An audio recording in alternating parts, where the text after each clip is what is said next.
Let's go.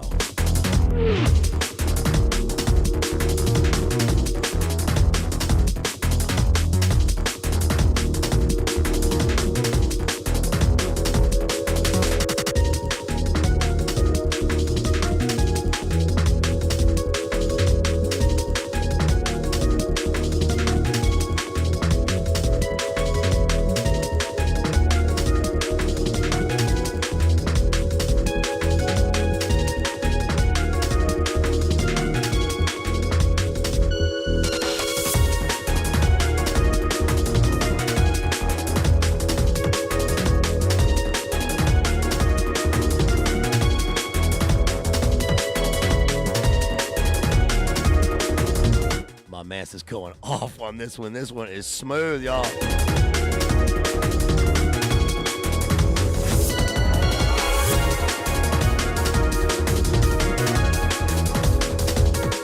That's our man, Rooks G, right there.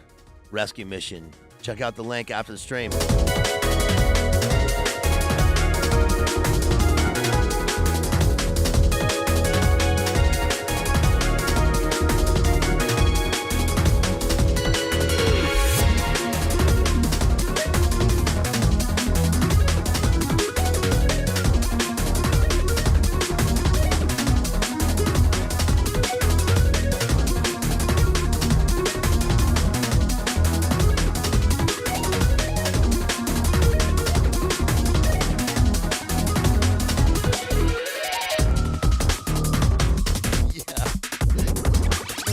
Yo.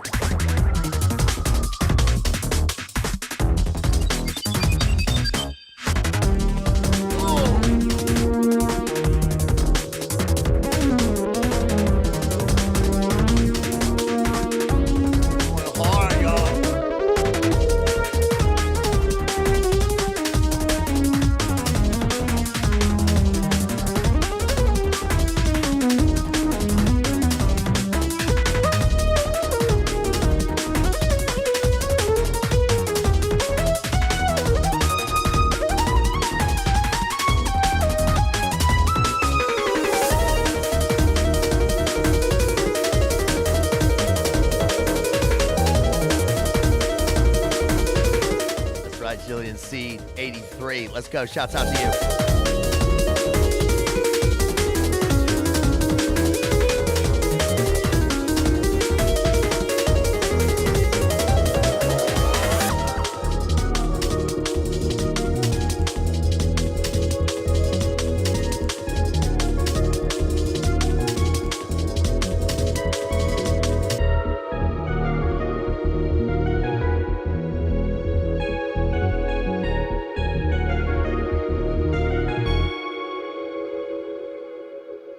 That's our man, Rustlings. He's still going.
That's our man. That's Rooks G. That's his new track, Rescue Mission. Yo, our friend makes this music. Can you believe that? That's hard. That's really good. So check out Rooks G afterwards for some breaks, some drum and bass. All right, y'all, let's get into it here. Let's get after it. Let's get after it. It's Saturday night. It's still spooky season. Let's get after it, as the boys say. All right. So tonight, let me take these out. Tonight, we're covering Tim O'Brien's The Things They Carried.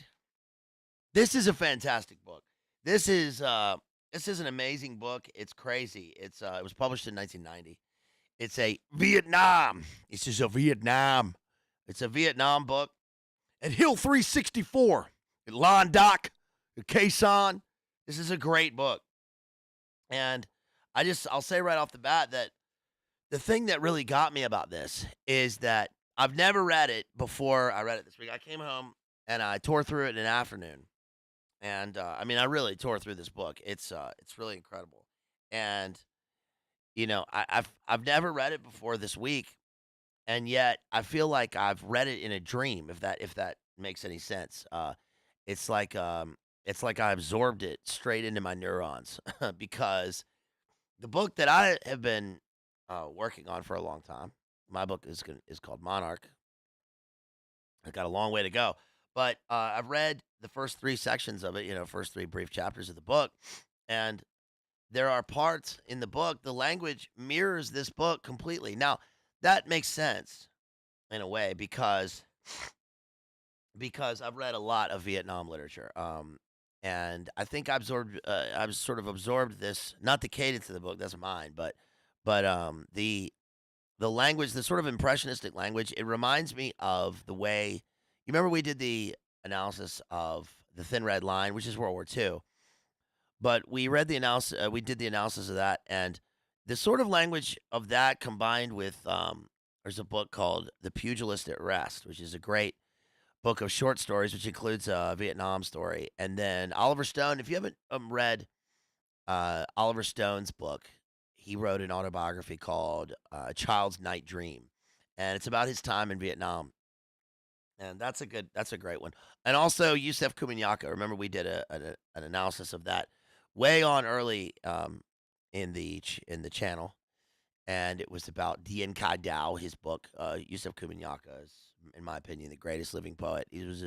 Vietnam.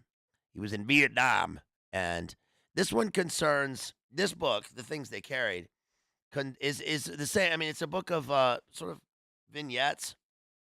It's almost short stories linked by a common theme, and it's amazing how some of the stories sort of reflect back on themselves. I had read one chapter of this book in a book of short stories, and it's really outside of the rest of it because it's his later life. It's Tim O'Brien's later life. Now, the book's autobiographical, but of course, it's a character because the minute that he puts the pen to the page, it becomes a different character.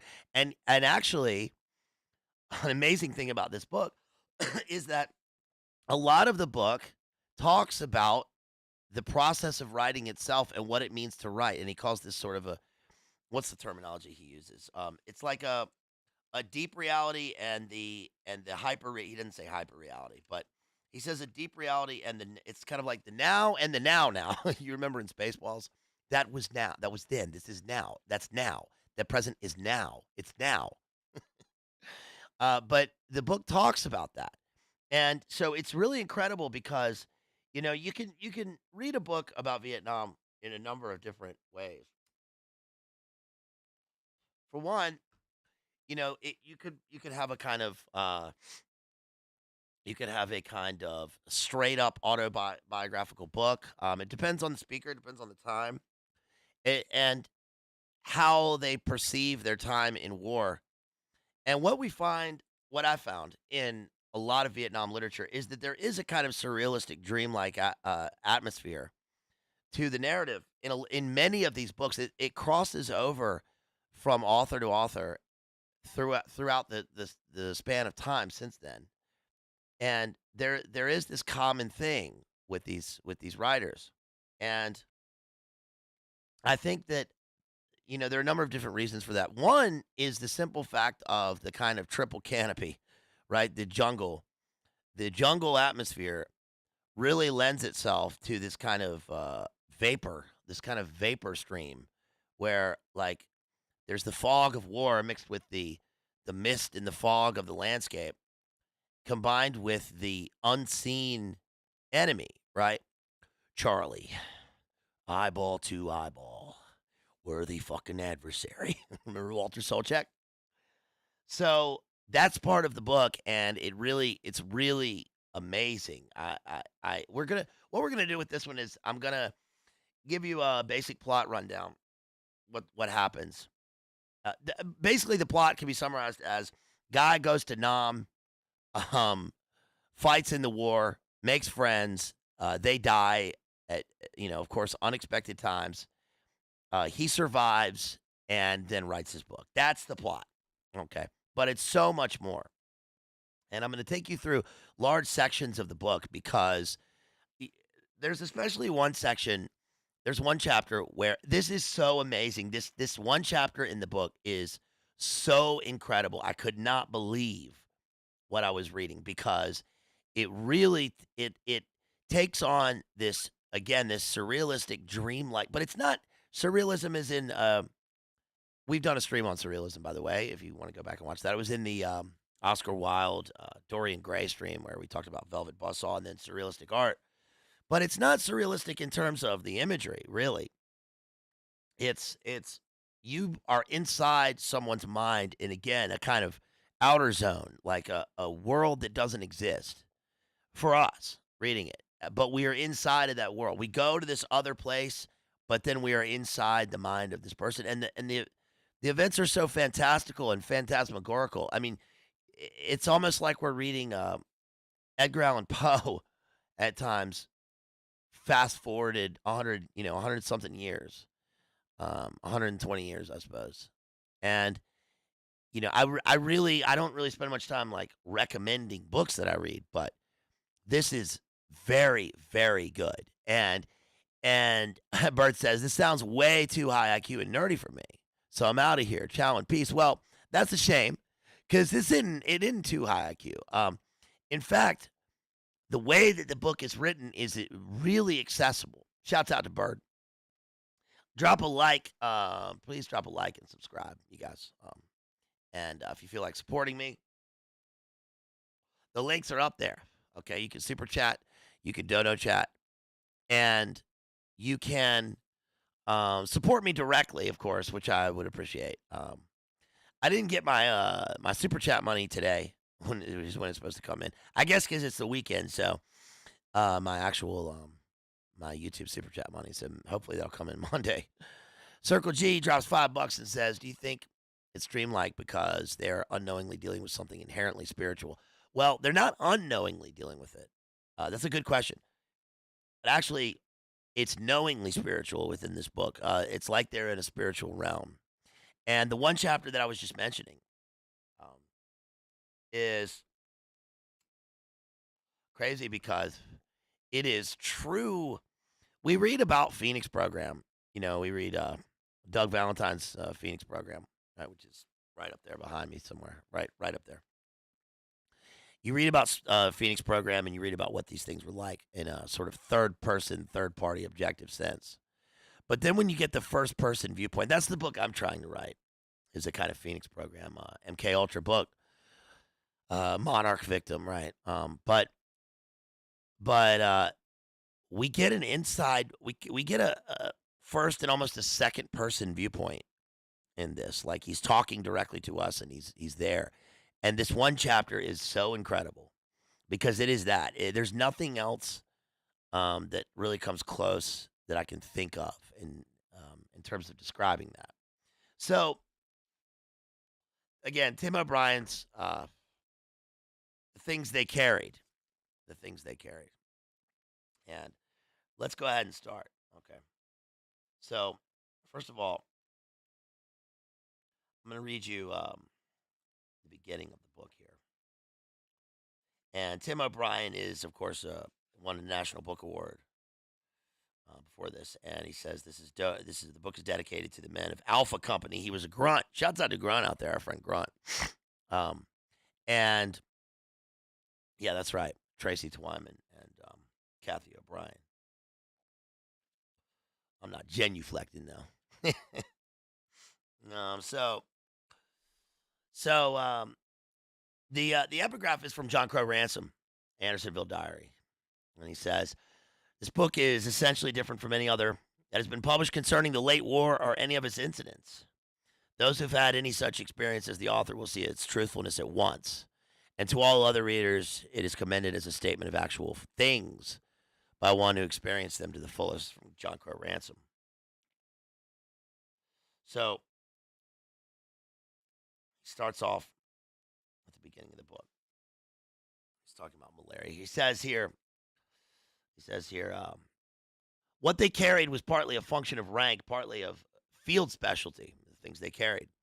As a first lieutenant and platoon leader, Jimmy Cross carried a compass, maps, code books, binoculars, and a .45 caliber pistol that weighed 2.9 pounds fully loaded. He carried a strobe light and the responsibility for the lives of his men. As an RTO, Mitchell Sanders carried the PRC-25 radio, a killer, 26 pounds with its battery. As a medic, Rat Kiley, Rat's going to play a big part in this. Rat Kiley carried a canvas satchel filled with morphine and plasma and malaria tablets and surgical tape and comic books and all the things a medic must carry, including M&Ms for especially bad wounds, for a total weight of nearly 20 pounds. Do you see how concrete the imagery is here? We're already inside the story because we have concrete details. As a man, therefore, a machine gunner, Harry Dobbins carried the M60, which weighed 23 pounds unloaded, but which was almost always loaded. In addition, Dobbins carried between 10 and 15 pounds of ammunition draped in belts across his chest and shoulders. As PFCs or Spec 4s, most of them were common grunts. Again, shouts out to our friend Grunt out there. And carried the standard M16 gas-operated assault rifle. The weapon weighed 7.5 pounds unloaded, 8.2 pounds with its full 20-round magazine, depending on numerous factors such as topography and psychology. The rifleman carried anywhere from 12 to 20 magazines, usually in cloth bandoliers, adding on another 8.4 pounds at minimum, 14 pounds at maximum. When it was available, they also carried M16 maintenance gear, rods and steel brushes and swabs and tubes of LSA oil, all of which weighed about a pound. Among the grunts, some carried the M79 grenade launcher, 5.9 pounds unloaded, a reasonably light weapon except for the ammunition, which was heavy. A single round weighed 10 ounces.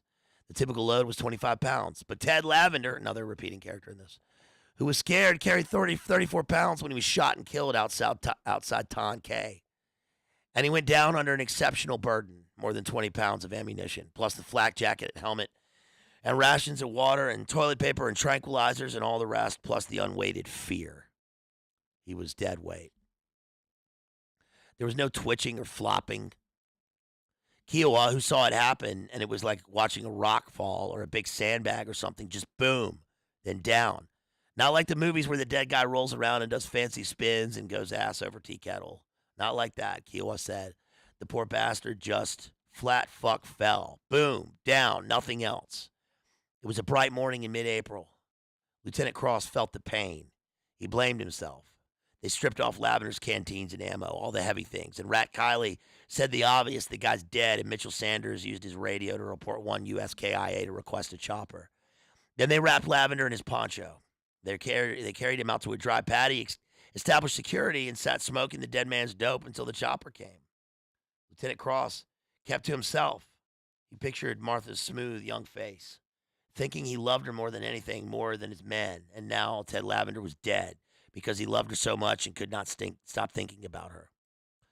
When the dust-off arrived, they carried Lavender aboard. Afterward, they burned Tonke. They marched until dusk, then dug their holes. And that night, Kiowa kept explaining how you had to be there, how fast it was, how the poor guy just dropped like so much concrete. Boom, down, he said, like cement. So that's one of the first sections in the things they carried. And that's just an excerpt from the first chapter. And the reason, again, that I think that this book is so fantastic is because that was, we read it like we're reading something completely objective and we're getting concrete details, almost like an itemized list. But it's the unity in variety, right? Like when he says he fell because of the fear, right? So now we're getting into abstract ideas, abstraction, right? Ideas. Yo, Tyler sends $100. $100 super chat. Yo, thanks, man. Really appreciate you. He says, cheers, Base. Been listening to you since, I think, the Clockwork Orange stream. Been a wild year since then. Here's some of my last Kill Bates Microsoft bucks from the data center. We need to get those numbers. We need to get those numbers up. right? Can't watch right now since I'm going to Vespers, but I'm super pumped for the replay. Hey, Tyler, thanks a lot, man, so much. I really appreciate you. Really appreciate your generosity, and I'm glad that working for that, getting some of those Gill bucks, so some of those Gill bucks, right, as that you've been so generous with those. So I really appreciate you. Thank you so much, Tyler. Everybody be like Tyler out there. Seems like he's living the good life. Oh, welcome to the good life. Oh, welcome to the good life. You remember that? You guys remember that? That's a good ass album. I like that album. I like that. I like that Kanye album. I remember watching them. That was like the last good MTV Music Awards. You guys are. I used to watch that when I was young. I know we're on a tangent here. That's all right. Bear with me.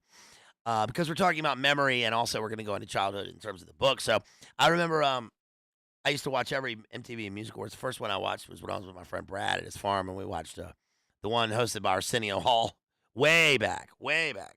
There was a thing called the MTV Music Awards, and the last good one was like 2008 when they did it from Vegas, and Kanye was at that casino and did "Good Life."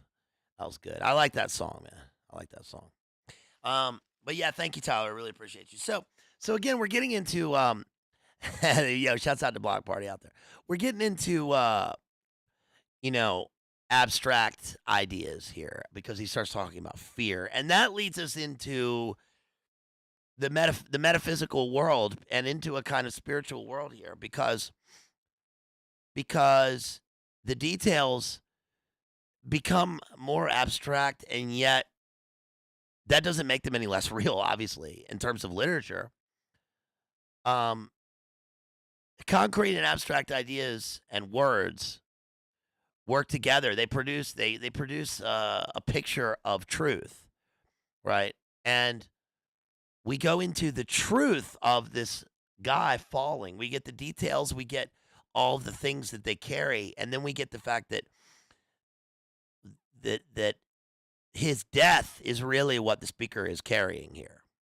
Yes, he's carrying the burden of his men being in a war zone, and then he carries their life and death in his soul. And that's what we're reading. That is the book.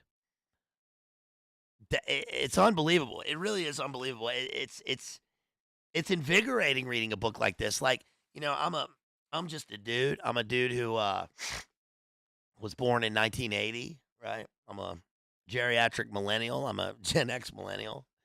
And, I grew up at a time when all the movies were about Vietnam, right? They were all Vietnam. And then we got Grenada, and then we got Panama. I remember when Panama was invaded when I was in second grade. Fuck yeah. Let's get that son of a bitch, right? Playing Skid Row.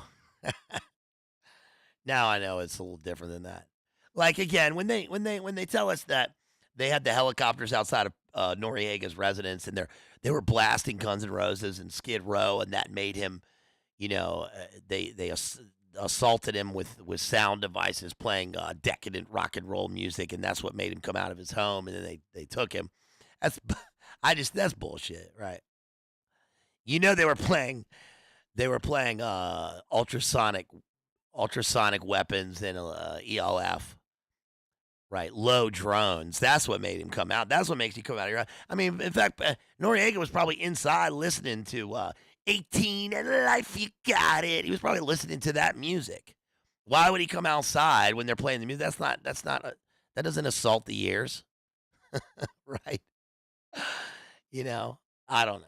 Panama. Yeah. So, but I grew up in this time, and I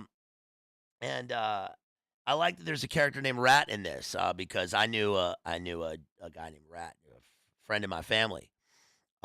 Rest in peace. And he was a cool dude. He was a friend of my uncle's, and my uncle is the one in the family. I've had a couple people in the family who did this, but my uncle was in Nam, and and in the next paragraph he talks about the grease gun. He says.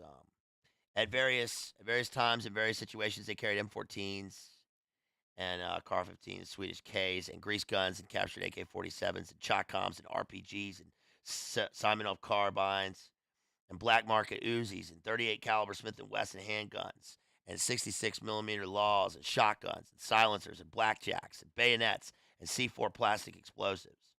That's quite a sentence. Lee Strunk carried a slingshot, a weapon of last resort, he called it. Mitchell Sanders carried brass knuckles. Kiowa carried his grandfather's feathered hatchet. Every third or fourth man carried a Claymore anti-personnel mine. 3.5 pounds with its firing device. They all carried fragmentation grenades, 14 ounces each. They all carried at least one M18 colored smoke grenade, 24 ounces. Some carried CS or tear gas grenades. Some carried white phosphorus grenades. They carried all they could bear, and then some, including a silent awe for the terrible power of the things they carried. Damn. Well, the grease gun makes me think of my uncle because he was a Marine officer in Vietnam. My uncle is probably one of the greatest living men, one of the greatest men alive, my uncle. And he talked to me about Vietnam one time. And I won't tell you what he told me, but he told me a story, and it was incredible. He was the dude you wanted to have when you were there as an officer, and he actually went back to Vietnam later after his service as a tourist during the war, so he could see the sights. He wanted to go and see the architecture and see what he couldn't see when he was this. He has a photographic memory. He's eidetic memory. He's one of the most brilliant men alive. And I've got a picture of him holding a grease gun, and he's got a beret on. He's so cool looking. And this book is incredible because I would never try to venture into the mind of someone who served like that. Especially him. I mean, there's a difference between him and at least in my impressions, of him between him and the average, like that Vietnam vet that yelled at me in the Walgreens a couple weeks ago, and I laughed. Remember I told you guys? And I laughed. He said, "I don't care about your personal problems, Linda. This fucking guy's taking too long." That guy. Remember? Did I tell you guys that story? And I said, "Whoa, dude, we're in a Walgreens, man. It's just the cashier, you know." And he got mad. He got super mad. So he's not like that. That guy was a fucking whatever. But my uncle is he's a Marine officer in the classical tradition, right? In the best way. And so so I don't know. I think there's no other way to get into the mind of someone like that, except for reading a book like this, I guess. And that doesn't mean that this is in his, this speaks for him. But I think it's probably as close as I could come to expect, if that makes sense. So, the silent awe for the terrible power of the things they carried. He talks about the starlight scope. Remember, starlight scope myopia and Yusef Komunyakaa. Read that poem, Starlight Scope myopia. He says, "Have gun will travel." He talks about the paladin. On page 15 of the book, he's talking about marching, and he says, village to village without purpose, nothing won or lost. They marched for the sake of the march. They plodded along slowly, dumbly, leaning forward against the heat, unthinking, all blood and bone. Simple grunts, soldiering with their legs. Right? Yeah, like Norm walked through the blood and bone, the streets of New York, looking for his brother who was in northern Canada. But this reminded me of March or Die, right? Which is the French Foreign Legion, one of the French Foreign Legion's mottos. And there are a couple of good books, by the way. Jean Lartigue, Like the guy. There's a book called The Centurions, and there's another one, The Devil's Brigade. Those are both books that are about the French Foreign Legion's time in Vietnam, in French Indochina. If you're interested in that, because they spent a significant time in French Indochina, pre-Vietnam, and it's pretty interesting. But it made me think of that these guys are sort of carrying on that tradition. And what happens is we get a kind of we're in a kind of eternal present in this. Everything is alive. Everything is alive and shimmering in the jungle, and we get these depictions of the men in this group without sentimentality. There's it's like Norm says, he has no truck for the sentimental. The sentimental details come when we start to look at his own life and how Tim O'Brien, at least the character in the book, Tim O'Brien, lived with this. And we don't get any of the Vietnam shit about, you know, coming home and facing the protest. We don't get any of that stuff in this book. There's one mention of it where a guy says later on when he meets some of the guys who survived, and he says that one of the guys, he came home and he didn't, there were none of that protest shit. He just went on and he lived his life.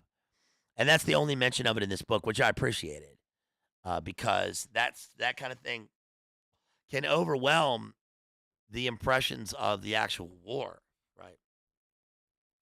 Kiowa is one of the fascinating characters in this book because he's another one of these true warriors, and he's a Christian. He sleeps with a copy of the New Testament that his dad sends him under his pillow. And there is a book being made. I mean, there's a movie being made of this book. I think it's still in development, but it's got Tom. They're trying to cast Tom Hardy in it right now. It's a filmable book. It's usually we get these things and we say it's an unfilmable book. This one is filmable as long as they do it right. And there's plenty of the kind of impressionism that we get from the narrative. But here he says on page 18, shrugging, Kiowa pulled off his boots. My uncle said that he didn't take off his boots for 6 months when he was there. He wanted to say more just to lighten up his sleep, but instead he opened his New Testament and arranged it beneath his head as a pillow. The fog made things seem hollow and unattached. He tried not to think about Ted Lavender, but then he was thinking how fast it was, no drama, down and dead, and how it was hard to feel anything except surprised. It seemed unchristian. He wished he could find some great sadness or even anger, but the emotion wasn't there and he couldn't make it happen. Mostly he felt pleased to be alive. He liked the smell of the New Testament under his cheek, the leather and ink and paper and glue, whatever the chemicals were. He liked hearing the sounds of the night. Even his fatigue, it felt fine. The stiff muscles and the prickly awareness of his own body, a floating feeling. He enjoyed not being dead. Right? What a sentence. Lying there, Kiowa admired Lieutenant Jimmy Cross's capacity for grief. He wanted to share the man's pain. He wanted to care as Jimmy Cross cared. And yet when he closed his eyes, all he could think was boom, down. And all he could feel was the pleasure of having his boots off and the fog curling in around him and the damp soil and the Bible smells and the plush comfort of night. After a moment, Norman Boker sat up in the dark. What the hell, he said. You want to talk? Talk. Tell it to me. Forget it. No, man. Go on. One thing I hate, it's a silent Indian. That's Kiowa. On the next page, when someone died, it wasn't quite dying because, in a curious way, it seemed scripted. And because they had their lines mostly memorized, irony mixed with tragedy, and because they called it by other names, as if to insist. Not insist, but insist, E-N-C-Y-S-T, and destroy the reality of death itself. What a great verb. Holy shit. Like death is an infection, and they are wrapping themselves in this bubble, right? Insist, E-N-C-Y-S-T, and destroy the reality of death itself. They kicked corpses. They cut off thumbs. They talked grunt lingo. They told stories about Ted Lavender's supply of tranquilizers, how the poor guy didn't feel a thing, how incredibly tranquil he was. So what we get is that when the characters talk about death, which is an ever-present reality, um, they they they use metaphors, right? They use other words. They use their own lingo because it insulates them. It insists them. You remember in Family Guy, right before when the house is being flooded, and they're all going to die in the flood, and they say, "What are your last words?" And Peter says, "I did not enjoy The Godfather." They say, "What?" "I did not enjoy The Godfather." "Why didn't you enjoy that movie?" It's insistent. What does that even mean? It's insistent. It insists upon itself, Lois. It insists upon itself. Those are his last words. Peter hates the movie The Godfather. That's a different form of insist, right? But, I kind of agree with him on that. Don't hate on me. But I kind of agree. I love the movie The Godfather, as just as anybody else does. And of course, you come here. You come here on the day of my daughter's wedding, and you ask me this favor. I will grant you this favor. There will be a time. There will be a time when I will call upon you, but you do not know when that time will be. You come to me on the day of my daughter's wedding. I love Brando and The Godfather just like anybody else does, but the movie does insist upon itself. Just I will give that as one criticism of that movie. It's not like Apocalypse Now. And this book obviously is reminiscent of Apocalypse Now, or actually more of Heart of Darkness. The language of it actually takes on the kind of I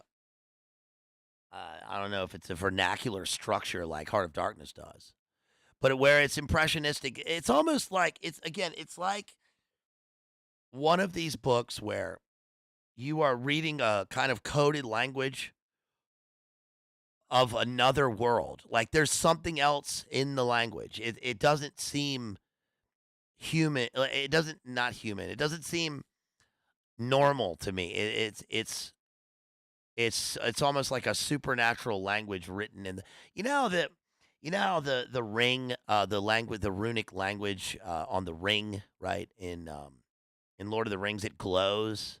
It's kind of like that. That's how I picture the language in books like this, if that makes any sense. And of course, we just did another Vietnam book. You guys, please go back and watch my analysis of the Ninth Configuration, right? William Peter Blatty's The Ninth Configuration, which we did with the Exorcist 3 stream. I thought that was the book is fantastic, and that's another Phoenix type of book where Killer Kane is involved with these activities. But these guys are grunts; they're not in Phoenix program. But there is one chapter that deals with it, and I guess what I'll do is, rather than make you wait for that chapter, I'm gonna fast forward to that chapter right now because it's fantastic. I'll come back to how to tell a war story. But this one is crazy. So this occurs about midway through the book, and it's called "Sweetheart of Song Tra Bong." Okay. So what happens in the chapter is one of the fellas thinks about his girl back home. Okay. He's a young guy. He's just a grunt, and he has been thinking about his girlfriend back home, and she's like 17. He's right out of high school, and she's like 17. And when he thinks about her, of course, it's this dichotomy between two worlds because she is brightly colored and cotton, right? It's almost like, she's like when the way he describes her in my own voice, I would say like she's like it's like you imagine her on a tennis court or something. Okay, like she's glowing and light and airy and ethereal. Okay, which is the opposite of the darkness and the fog and the vapor and the sweat and the stank of Nam. Yes, and So he imagines her, and so what they start to say is they're like, the guy's like, I'd love to see her. I wonder if I could get her here to come visit. And they're like, you can't bring a girl into Nam. You can't bring her to the war. And this got me thinking when I was reading it, because there's this thing that we go through, right? Where I'm a reminiscer, right? I reminisce. I'm a reminiscer. I'm a reminiscence enjoyer. Yes. And one thing that I think about is, I've spent so much of my life in other places, right? In abroad and in other countries, and I have groups of friends and the women I've loved, right, in other countries. And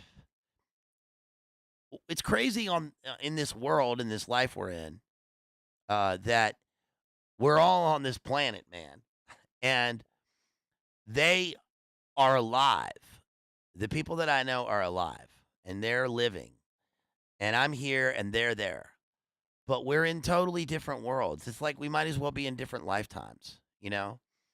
But all it would take is, you know, it's like when your family is down south, when your family's 1,000 miles away. It just takes you getting in the car and driving, or it takes you getting in the plane and going, or them coming here, and you're there, and now you're together. But the war in the book adds this other strange layer because they're already dealing with death.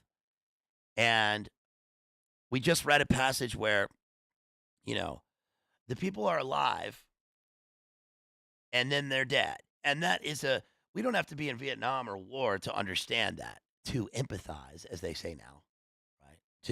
Which basically just means to understand as a human being that you can be walking around one day with your buddy or whoever, and the next minute they're gone, right? And I've dealt with that, especially over the past year or two, with people, with people that I've lost, and it's like it provides this weird fog over reality. It's like an unreality, and so when you're dealing with in the war with the people that are alive, that are right there, and then they are just vaporized in the war.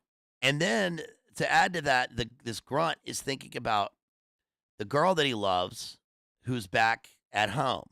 So what they do is they try and minimize the space between them. And he says, there's no reason why she couldn't come here. And it would just take a few, strokes of a pen or whatever. And she gets there. He actually brings her to the war zone. And now I don't know if this is factual or not, if this is, real, but it is truthful in the book what he describes, and that's what matters. So, let me get to this section because what ends up happening really blows my mind. So it says Vietnam was full of strange stories, some improbable, some well beyond that.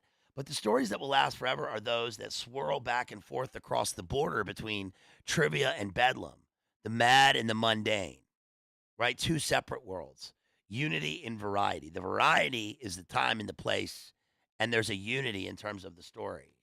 This one keeps returning to me. I heard it from Rat Kiley, who swore up and down to its truth. Although in the end, I'll admit that doesn't amount to much of a warranty. Among the men in Alpha Company, Rat had the reputation for exaggeration and overstatement, a compulsion to rev up the facts. For most of us, it was normal procedure to discount 60 or 70% of anything he had to say. If Rat told you, for example, that he slept with 4 girls one night, you could figure it was about a girl and a half. It wasn't a question of deceit. Just the opposite. He wanted to heat up the truth, to make it burn so hot that you could feel exactly what he felt. Now, I feel this because I get this a lot in my life. Okay.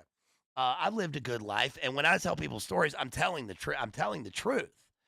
Sometimes the stories are, like he says, heated up or there's hyperbole, but that's what makes a good storyteller. Now, I don't know about you all, but like when you grow up and you go to, especially when you go to an all boys prep school, you have to be able to tell a story. Just that's a fact of life. You survive by being able to tell a good story. That's anybody that's ever been a grown up and gone to a cocktail party. Anybody that's ever had friends. It's all stories. Remember when this happened? Right, is what people say. That's just a fact. So, young fellas, take note. You got to be able to tell a good story, right? And what I get in my life a lot is I don't know whether to believe you or not. I feel like, people say that. Or girls always say, they would always, especially when you're young, the girls say, you're weird, right? The fellas always say, you're funny. But the girls say, you're weird, right? Or then there's always somebody, you stupid, which also means you're funny. But, you know, uh, I think that this guy, what if the book is The Things They Carried, by Tim O'Brien. And what this guy's doing is he's telling a story of another guy's story of another guy's story. Yes. So he says for Rat Kiley, I think facts were formed by sensation, not the other way around. And when you listen to one of his stories, you'd find yourself performing rapid calculations in your head, subtracting superlatives, finding the square root of an absolute, and then multiplying by maybe. Still, with this particular story, Rat never backed down. He claimed to have witnessed this incident with his own eyes.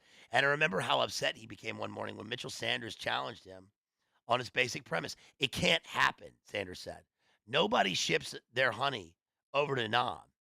It don't ring true. I mean, you just can't import your own personal poontang. Rat shook his head. I saw it, man. I was right there. This guy did it. His girlfriend? Straight on. It's a fact. Rat's voice squeaked a little. He paused and looked at his hands. Listen, the guy sends her the money, flies her over, this cute blonde, just a kid, just barely out of high school. She shows up with a suitcase and one of those plastic cosmetic bags. Comes right out to the boonies. I swear to God, man, she's got on Charlotte's. No, she got on, what do they call these things?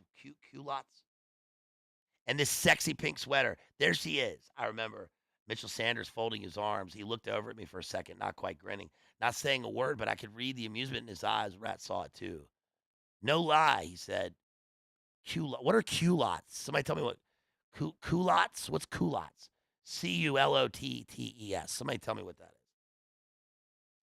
I don't know what that is. Somebody tell me what that is. And how you say it. Give me the pronunciation there, if you know what that is. So it says, when he first arrived in country before joining Alpha Company, Rat had been assigned to a small medical detachment up in the mountains west of Chulai, near the village of Trabong. You remember that? The names remind me of what Colonel Kilgore says in Apocalypse Now, right? Long, dong, wop, or dop. I can't say the rest on the stream, but it's funny. You want to wait around here for 6 hours? Toledo says, they're a skirt that's also shorts. Okay, thank you. Thank you, Toledo. Pedal pushers, says Maddie. Okay. So, the highest ranking NCO was an E6 named Eddie Diamond, whose pleasures ran from dope to Darvon. And except for a rare field inspection, there was no such thing as military discipline. Darvon is Darvocet, dextropropoxyphene, or propoxyphene. It's a opioid. They don't make it anymore. I think because of like heart conditions, but it was a painkiller, opioid. And this medic, of course, is in. Of course, all the guys, especially the medics, are into drugs. I remember the heroin addiction during Nam was very high, right? Yeah, I got an army helmet of that. I've got a private Joker born to kill army helmet and a peace sign on there. What does that mean, Private? I think it's a statement about the duality of man, sir. The duality of what? Shouts out to iPack Arts who did the thumbnail there. So basically, he ships over his girlfriend from when he was, in high school, right? And this says, okay, so what happens is this is the Phoenix chapter, you guys. It doesn't sound like it, but it is. And he says, there were ravines and gorges and fast-moving rivers and waterfalls and exotic butterflies and steep cliffs and smoky little hamlets and great valleys of bamboo and elephant grass. Whenever you get sentences with "and," they're not run-on sentences. Remember, we talked about this before. Run-on sentences are sentences where the predicate gets away from the subject, where you lose sight of what the sentence is about. These are long sentences where the form mirrors the content, right? And sentences are are almost strictly biblical. They come from the way that sentences with and think of Walt Whitman's "Song of Myself." They're supposed to be they originally mirror or mimic the familial sentences in the Bible, right? Begat, begat, begat. So they give us a timeline. And for this, the timeline, for that sentence, the timeline is punctuated by places, by geography and contours, right? They only wear jorts around here. Shouts out to the jort wearers. So he says, originally in the 1960s, the place had been set up as a special forces outpost. Here we go with Mac v. Sog, right? And when Rat Kiley arrived nearly a decade later, a squad of 6 Green Berets still used the compound as a base of operations. The Greenies were not social animals. Animals, Rat said, but far from social. They had their own hooch at the edge of the perimeter, fortified with sandbags and a metal fence, and except for the bare essentials, they avoided contact with the medical detachment. Secretive and suspicious, loners by nature, the 6 Greenies would sometimes vanish for days at a time or even weeks. Then late at night, they would just as magically reappear, moving like shadows through through the moonlight, filling in silently from the dense rainforest. Among the medics, there were jokes about this, but no one asked questions. Now, this is cool because when we're talking about Green Berets, we're talking about, Colonel Kurtz, right? We're talking about actual Mac v. SOG, special forces into Phoenix program territory. Doug Valentine talks about this, of course, in the Phoenix program book. And one of my friends, who's a colonel, who was served as a colonel, he was a ranger in Iraq, has said the very same thing to me about Green Berets and special forces.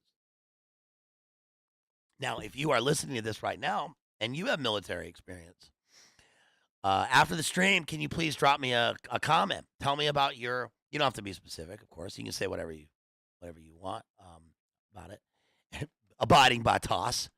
But tell me what you think. Tell me about your experience with this, and is this true? Right?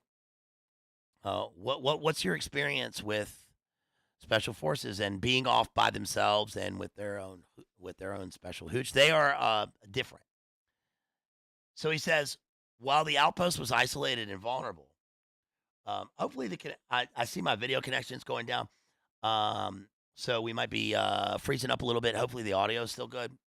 Let me know. Give me a thumbs up if the audio is still good. It's not my fault. There's nothing I can do. I guess it's just Saturday night. Everybody's on the internet. Either that or Cyber Polygon is on the way. But I seem to be redlining a little bit here. Now I'm orange. Now I'm red. Yeah, there's nothing I can do. But let me know if hopefully I'm not freezing up too bad. The video, I think, looks like it's freezing up a little bit. But audio should keep going. It says, nothing, thank you. Thank you, guys. Rat said he felt a curious sense of safety there.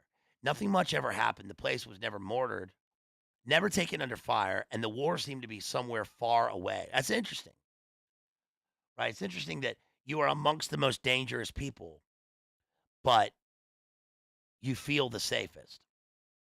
On occasion, when casualties came in, there were quick spurts of activity, but otherwise, the days flowed by without incident. A smooth and peaceful time. Most mornings were spent on the volleyball court. In the heat of midday, the men would head for the shade, lazing away the long afternoons. And after sundown, there were movies and card games, and sometimes all-night drinking sessions. they're on the volleyball court with Tom Coombe, playing with the boys. You remember that song? Val Kilmer's out there. Val killing it. Iceman. He says it was during one of those late nights that Eddie Diamond first brought up the tantalizing possibility. It was an offhand comment, a joke, really, what they should do. Eddie said was pull some bucks and bring in a few mama sans from Saigon. Spice things up. After a moment, one of the men laughed and said something about our own little club. Yeah, we pay our fucking dues, don't we? It was nothing serious, just passing time, playing with the possibilities. And so for a while, they tossed the idea around how you could actually get away with it. No officers or anything, nobody to clamp down. Then they dropped the subject and moved on to cars and baseball. Later in the night, though, a young medic named Mark Fosse kept coming back to the subject. Look, if you think about it, he said, it's not that crazy. You could actually do it. Do what? Bring in a girl. I mean, what's the problem? Rat shrugged. Nothing. A war? Well, see, that's the thing, Mark Fosse said. No war here. You could really do it. A pair of solid brass balls, that's all you need. There was some laughter, and Eddie Diamond told him he'd best strap down. Okay. But Fosse just frowned and looked at the ceiling for a while and then went off to write a letter. 6 weeks later, his girlfriend showed up. The way Rat told it, she came in by helicopter along with the daily resupply shipment out of Chulai. A tall, big-boned blonde. At night, Rat said, she was 17 years old, fresh out of high school. She had white, long legs and blue eyes and a complexion like strawberry ice cream. Very friendly too. So again, look, this Vietnam. This guy's right out of high school. He's like 18 or whatever. It's his girlfriend from high school, and so they bring her in. The story is not going to go where you think it's going to go. Uh, at the helipad that morning, Mark Fosse grinned and put his arm around her and said, "Guys, this is Marianne. You know, all American name, Marianne, right? That's right. She was an all American girl. Apple pie. She was a hooker." Remember Kojak? Norm's Kojak. This is not going where you think it's going to go, and I'm kind of stretching it out here, the story. The girl seemed tired and somewhat lost, but she smiled. Um, there was a heavy silence. Eddie Diamond, the ranking NCO, was a small motion with made a small motion with his hand, and some of the others murmured a word or two. Then they watched Mark Fosse pick up her suitcase and lead her by the arm down to the hooches. For a long while, the men were quiet. That fucker, somebody finally said. At evening chow, Mark Fosse explained how he'd set it up. It was expensive, he admitted, and the logistics were complicated, but it wasn't like going to the moon. Cleveland to Los Angeles, L.A. to Bangkok, Bangkok to Saigon. She hopped a C-130 up to Chulai and stayed overnight at the USO, and next morning hooked a ride west to the resupply chopper. A cinch. Thing is, you just got to want it enough. The 4th of July, right? Marianne Bell and Mark Fosse had been sweethearts since grammar school. From the 6th grade on, they had known for a fact that someday life, they would be married and live in a fine gingerbread house near Lake Erie and have 3 healthy yellow-haired children and grow old together and no doubt die in each other's arms and be buried in the same walnut casket. That was the plan. They were very much in love, full of dreams, and in the ordinary flow of their lives, the whole scenario might well have come true. On the first night, I'm pretty much going to read this whole section, this whole story, just so you can get the impact of it. On the first night, they set up house in one of those bunkers along the perimeter near the Special Forces hooch. And over the next 2 weeks, they stuck together like a pair of high school steadies. It was almost disgusting, Rat said, the way they mooned over each other, always holding hands, always laughing over some private joke. All they needed, he said, were a couple of matching sweaters, but among the medics, there was some envy. It was Vietnam, after all, and Mary Ann Bell was an attractive girl. Too wide in the shoulders, maybe, but she had terrific legs, a bubbly personality, and a happy smile. The men genuinely liked her. Out on the volleyball court, she wore cut-off blue jeans and a black swimsuit top, which the guys appreciated. And in the evening, she liked to dance to music from Rat's portable tape deck. There was a novelty to it. She was good for morale. At times, she gave off a kind of come-get-me energy, coy and flirtatious. But apparently, it never bothered Mark Fosse. In fact, he seemed to enjoy it, just grinning at her, because he was so much in love with her and because it was the sort of show that a girl will sometimes put on for her boyfriend's entertainment and education. Though she was young, Rat said, Mary Ann Bell was no timid child. She was curious about things. During her first days in country, she liked to roam around the compound asking questions. What exactly was a trip flare? How did a claymore work? What was behind those scary green mountains to the west? Then she'd squint and listen quietly while somebody filled her in. She had a good, quick mind. Do you know where the story's going? Do you have any idea? You don't know. You don't know where this is going. This is so good. Often, especially during the hot afternoons, she would spend time with the R-Vans out along the perimeter, picking up little phrases in Vietnamese, learning how to cook rice over a can of sterno, how to eat with her hands. The guys sometimes like to kid her about it. Our own little native, they'd say, but Marianne would just smile and stick out her tongue. I'm here, she'd say. I might as well learn something. The war intrigued her. The land, too, and the mystery. At the beginning of her second week, she began pestering Mark Fossey to take her down to the village at the foot of the hill. In a quiet voice, very patiently, he tried to tell her that it was a bad idea, way too dangerous, but Marianne kept after him. She wanted to get a feel for how people lived, what the smells and customs were. It did not impress her that the VC owned the place. Listen, it can't be that bad, she said. They're human beings, aren't they, like everybody else? Mark Fossey nodded. He loved her. And so in the morning, Rat Kiley and two other medics tagged along as security while Mark and Marianne strolled through the village like a pair of tourists. If the girl was nervous, she didn't show it. She seemed comfortable and entirely at home. The hostile atmosphere did not seem to register. All morning, Marianne chatted away about how quaint the place was, how she loved the thatched roofs and the children, the wonderful simplicity of village life. A strange thing to watch, Rat said. This 17-year-old doll in her culottes, perky and fresh faced, like a cheerleader visiting the opposing team's locker room. Her pretty blue eyes seemed to glow. She couldn't get enough of it. On their way back to the compound, she stopped for a swim in the Song Tra Bog, stripping down to her underwear, showing off her legs while Fossey tried to explain to her about things like ambushes and snipers and the stopping power of an AK 47. The guys, though, were impressed. A real tiger. Uh, D cup guts, trainer bra brains. Okay. She'll learn, somebody said. Eddie Diamond gave a solemn nod. That's the scary part, I promise you. This girl will most definitely learn. In parts, at least, it was a funny story, and yet to hear Rat Kiley tell it, you'd almost think it was intended as a straight tragedy. He never smiled, not even at the crazy stuff. There was always a dark, far off look in his eyes, a kind of sadness, as if he were troubled by something sliding beneath the story's surface. Whenever we laughed, I remember he'd sigh and wait it out, but the one thing he could not tolerate was disbelief. He'd get edgy if someone questioned one of the details. She wasn't dumb, he'd say. I never said that. Young, that's all I said. Like you and me, a girl, that's the only difference. And I'll tell you something. It didn't amount to jack. I mean, when we first got here, all of us, we were real young and innocent, full of romantic bullshit. But we learned pretty damn quick. And so did Marianne. Rat would peer down at his hands, silent and thoughtful. You don't believe it, he'd say. Fine with me. But you don't know human nature. You don't know Nam. Then he'd tell us to listen up. I'm really milking this one, you guys. I don't usually read the entire section of a story like this, you know, but this is a good Saturday night story time. Are you sitting there? Are you sitting there right now, like like like Raoul Duke and Fear and Loathing? Finish the fucking story, man. Oh man, it's a good payoff in this. All right, here we go. A good sharp mind. This is page 91 or 97 of the things they carried. Right, Sweetheart of Song Trot Bomb by Tim O'Brien. A good sharp mind, Rat said. True, she could be silly sometimes, but she picked up on things fast. At the end of the second week, when four casualties came in, Marianne wasn't afraid to get her hands bloody. At times, in fact, she seemed fascinated by it.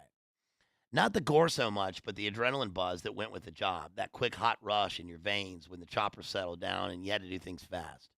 No time for sorting through options, no thinking at all. You just stuck your hands in and started plugging up holes. She was quiet and steady. She didn't back off from the ugly cases. Over the next day or two, as more casualties trickled in, she learned how to clip an artery and pump up the plastic splint and shoot in morphine. In times of action, her face took on a sudden new composure, almost serene, the fuzzy blue eyes narrowing into a tight, intelligent focus. Mark Fossey would grin at this. He was proud, yes, but also amazed. A different person, it seemed, and he wasn't sure what to make of it. Other things, too, the way she quickly fell into the habits of the bush. No cosmetics, no fingernail filing. She stopped wearing jewelry, cut her hair short, and wrapped it in a dark green bandana. Hygiene became a matter of small consequence. In the second week, Eddie Diamond taught her how to disassemble an M16, how the various parts worked, and from there, it was a natural progression to learning how to use the weapon. 4 hours at a time, she plunked away at sea ration cans, a bit unsure of herself, but as it turned out, she had a real knack for it. There was a new confidence in her voice, a new authority in the way she carried herself. In many ways, she remained naive and immature, still a kid, but Cleveland Heights now seemed very far away. Once or twice, gently, Mark Fosse suggested that it might be time to think about heading home. But Marianne laughed and told him to forget it. Everything I want, she said, is right here. She stroked his arm and then kissed him. On one level, things remained the same between them. They slept together. They held hands and made plans for after the war. But now there was a new imprecision in the way Marianne expressed her thoughts on certain subjects. Not necessarily three kids, she'd say. Not necessarily a house on Lake Erie. Naturally, we'll still get married, she'd tell him, but it doesn't have to be right away. Maybe travel first, maybe live together. Just test it out, you know? Mark Fosse would nod at this, even smile and agree, but it made him uncomfortable. He couldn't pin it down. Her body seemed foreign somehow, too stiff in places, too firm where the softness used to be. The bubbliness was gone, the nervous giggling, too. When she laughed now, which was rare, it was only when something struck her as truly funny. Her voice seemed to reorganize itself at a lower pitch. In the evenings, while the men played cards, she would sometimes fall into long, elastic silences, her eyes fixed on the dark, her arms folded, her foot tapping out a coded message against the floor. When Fosse talked about it one evening, Marianne looked at him for a long moment and then shrugged. It's nothing, she said. Really nothing, to tell the truth. I've never been happier in my whole life. Never. Twice, though, she came in late, very late. And then finally, she did not come back at all. Rat Kiley heard about it from Fosse himself. Before dawn one morning, the kid shook him awake. He was in bad shape. His voice seemed hollow and stuffed up, nasal sounding, as if he had a bad cold. He held a flashlight in his hand, clicking it on and off. Marianne, he whispered, I can't find her. Rat sat up and rubbed his face. Even in the dim light, it was clear that the boy was in trouble. There were dark smudges under his eyes, the frayed edges of somebody who hadn't slept in a while. Jean, Fosse said. Gone. Rat, listen. She's sleeping with somebody. Last night, I don't know what to do. Abruptly, then Fosse seemed to collapse. He squatted down, rocking on his heels, still clutching the flashlight. Just a boy, 18 years old, tall and blond, a gifted athlete, a nice kid, too. Polite and good-hearted, although for the moment, none of it seemed to be serving him well. He kept clicking the flashlight on and off. All right, start at the start, Rat said, nice and slow. Sleeping with who? I don't know who. Eddie Diamond.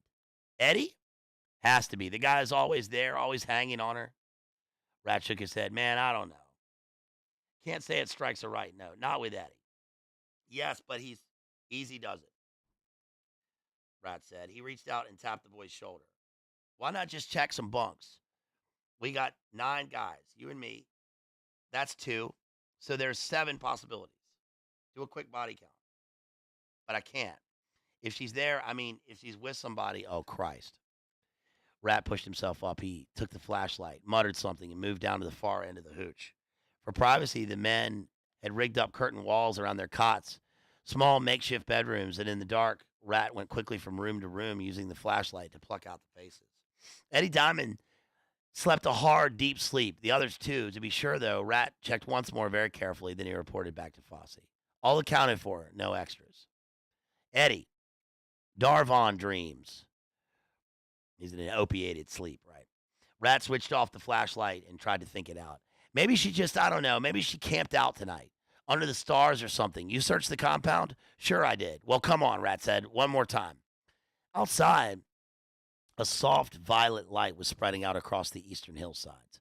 2 or 3 Arvan soldiers had built their breakfast fires, but the place was mostly quiet, unmoving. They tried the helipad first, then the mess hall and the supply hooches. Then they walked the entire 600 meters of the perimeter. Okay, Rat finally said, we got a problem. So she's gone. Marianne is gone. When he first told the story, Rat stopped there and looked at Mitchell Sanders for a long time. So what's your vote? Where was she? The Greenies, Sanders said. Yeah? Sanders smiled. No other option. In other words, she's with the Green Berets, he thinks. Right. She's over there sleeping with him. That's what they think. That stuff, That stuff about the special forces, how they use the place as a base of operations, how they'd glide in and out. All that had to be there for a reason. That's how stories work, man. Rat thought about it, then shrugged. All right, sure, the greenies. But it's not what Fosse thought.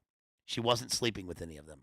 At least not exactly. I mean, in a way, she was sleeping with all of them, more or less, except it wasn't sex or anything. They were just lying together, so to speak. Marianne and these 6 grungy, weirded out Green Berets. Lying down, Sanders said. You got it.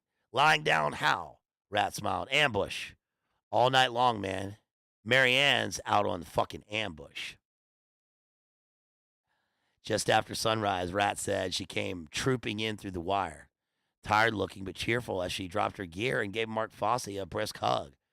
The 6 Green Berets did not speak. One of them nodded at her, and the others gave Fosse a long stare. Then they filed off to their hooch at the edge of the compound. Please, she said. Not a word. Fosse took a half step forward and hesitated. It was as though she had trouble recognizing her. She wore a bush hat and filthy green fatigues. She carried the standard M16 automatic assault rifle. Her face was black with charcoal. Marianne handed him the weapon. I'm exhausted, she said. We'll talk later. She glanced over at the Special Forces area, then turned and walked quickly across the compound toward her own bunker. Fosse stood still for a few seconds, a little dazed, it seemed. After a moment, though, he set his jaw and whispered something and went after her with a hard, fast stride. Not later, he yelled, now! What happened between them, Rat said. Nobody ever knew for sure. But in the mess hall that evening, it was clear that an accommodation had been reached. Or more likely, he said, it was a case of setting down some new rules.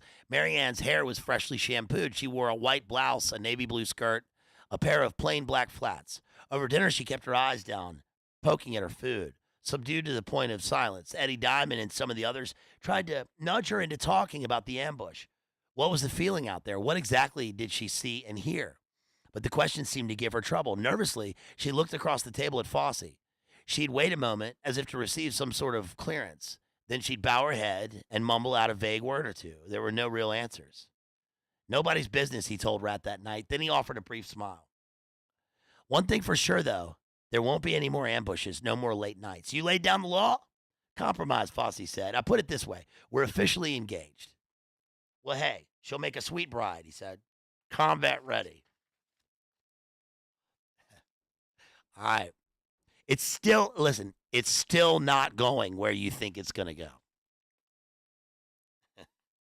Over the next several days, there was a strained, tightly wound quality to the way they treated each other, a rigid correctness that was enforced by repetitive acts of willpower.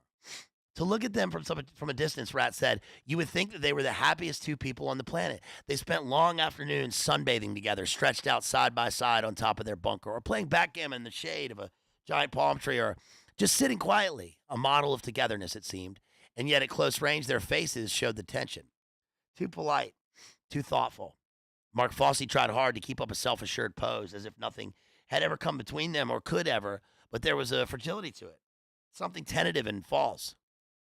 If Marianne happened to move a few steps away from him, even briefly, he'd tighten up and force himself not to watch her. But then a moment later, he'd be watching. In the presence of others, at least, they kept on their masks. Over meals, their masks, right? Over meals, they talked about plans for a huge wedding in Cleveland Heights. They were too quick with their banner, and they held hands as if they were afraid to let go. It had to end, and eventually it did.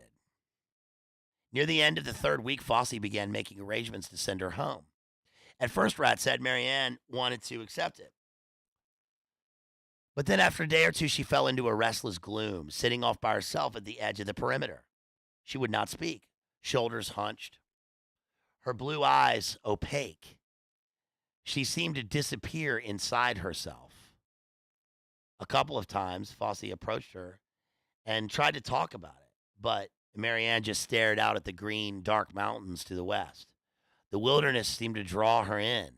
A haunted look, Rat said. Partly terror, partly rapture. It was as if she had come up on the edge of something, as if she were caught in the no man's land between Cleveland Heights and the deep jungle. 17 years old, blonde and innocent. But weren't they all? The next morning, she was gone. The 6 greenies, the Green Berets, were gone too. In a way, Rat said, poor Fosse expected it, or something like it. That did not help much with the pain. The kid couldn't function. The grief took him by the throat and squeezed and would not let go. Lost, he kept whispering. All right, this is Monarch. It was nearly 3 weeks before she returned. But in a sense, she never returned. Not entirely, not all of her. By chance, Rat said he was awake to see it. A damp, misty night. He couldn't sleep. So he'd gone outside for a quick smoke. It was just standing there, he said, watching the moon. And then off to the west, a column of silhouettes appeared as if by magic at the edge of the jungle. At first, he didn't recognize her, a small, soft shadow among 6 other shadows. There was no sound, no real substance either. The 7 silhouettes seemed to float across the surface of the earth like spirits, vaporous and unreal. As he watched, Rat said it made him think of some weird opium dream. The silhouettes moved without moving. Silently, one by one, they came up the hill, passed through the wire, and drifted in a loose file across the compound. It was then, Rat said, that he picked out Marianne's face. Her eyes seemed to shine in the dark. Not blue, though, but a bright, glowing jungle green. She did not pause at Fosse's bunker. She cradled her weapon and moved swiftly to the Special Forces hooch and followed the others inside. Briefly, a light came on and someone laughed, and then the place went dark again. Whenever he told the story, Rat had a tendency to stop now and then, interrupting the flow, inserting little clarifications or bits of analysis and personal opinion, like us. It was a bad habit, Mitchell Sanders said, because all that matters is the raw material, the stuff itself, and you can't clutter it up with your own half-baked commentary. That just breaks the spell. It destroys the magic.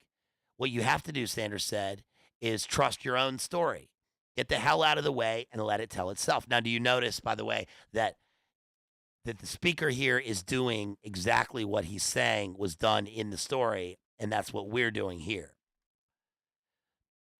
I know it sounds far off, he tell us, but it's not like impossible or anything. We'd all heard plenty of wackier stories. Some guy comes from the bush, tells you he saw the Virgin Mary out there. She was riding a goose or something. Everybody buys it. Everybody smiles and asks how fast was they going. Did she have spurs on? Well, it's not like that. This Marianne wasn't no virgin, but at least she was real. I saw it. When she came in through the wire that night, I was there. I saw those eyes of hers. I saw how she wasn't even the same person no more. What's so impossible about that? She was a girl. That's all. I mean, if it was a guy, everybody'd say, hey, no big deal. He got caught up in the knob shit. He got seduced by the Green Berets. See what I mean? You got these blinders on about women, how gentle and peaceful they are. All that crap about how if we had a pussy for president, there wouldn't be no more wars. Pure garbage. You got to get rid of that sexist attitude. Rat would go on like that until Mitchell Sanders couldn't tolerate it any longer. It offended his inner ear. The story, Sanders would say, the whole tone, man, you're wrecking it. Tone? The sound. You need to get a consistent sound, like slow or fast, funny or sad. All these digressions, they just screw up your story. Sound. Stick to what happened. Frowning, Rat would close his eyes. Tone, he'd say. I didn't know it was all that complicated. The girl joined the zoo. One more animal. End of story. Yeah, fine, but tell it right. At daybreak, the next morning, when Mark Fosse heard she was back, he stationed himself outside the fenced-off Special Forces area. All morning, he waited for her, and all the afternoon. Around dusk, Rat brought him something to eat. She has to come out, Fosse said. Sooner or later, she has to. Or else what? See, he can't go inside the Green Beret hooch, but she can. I go get her. I bring her out. Rat shook his head. Your decision. I was you, though. No way I'd mess around with those Green Beret types. Not for nothing. It's Marianne in there. Sure, I know that. All the same, I'd knock real extra super polite. Even with the cooling night air, Fosse's face was slick with sweat. He looked sick. His eyes were bloodshot. His skin had a whitish, almost colorless cast. For a few minutes, Rat waited with him, quietly watching the hooch, and then he patted the kid's shoulder and left him alone. It was after midnight when Rat and Eddie Diamond went to check on him. The night had gone cold and steamy, a low fog sliding down from the mountains. And somewhere out in the dark, they heard music playing. Not loud, but not soft either. It was a chaotic, almost unmusical sound, without rhythm or form or progression, like the noise of nature, a synthesizer, it seemed, or maybe an electric organ, which is Apocalypse Now score, right? In the background, just audible, a woman's voice was half singing, half chanting, but the lyrics seemed to be in a foreign tongue. They found Fosse squatting near the gate in front of the Special Forces area, head bowed. He was swaying to the music, his face wet and shiny.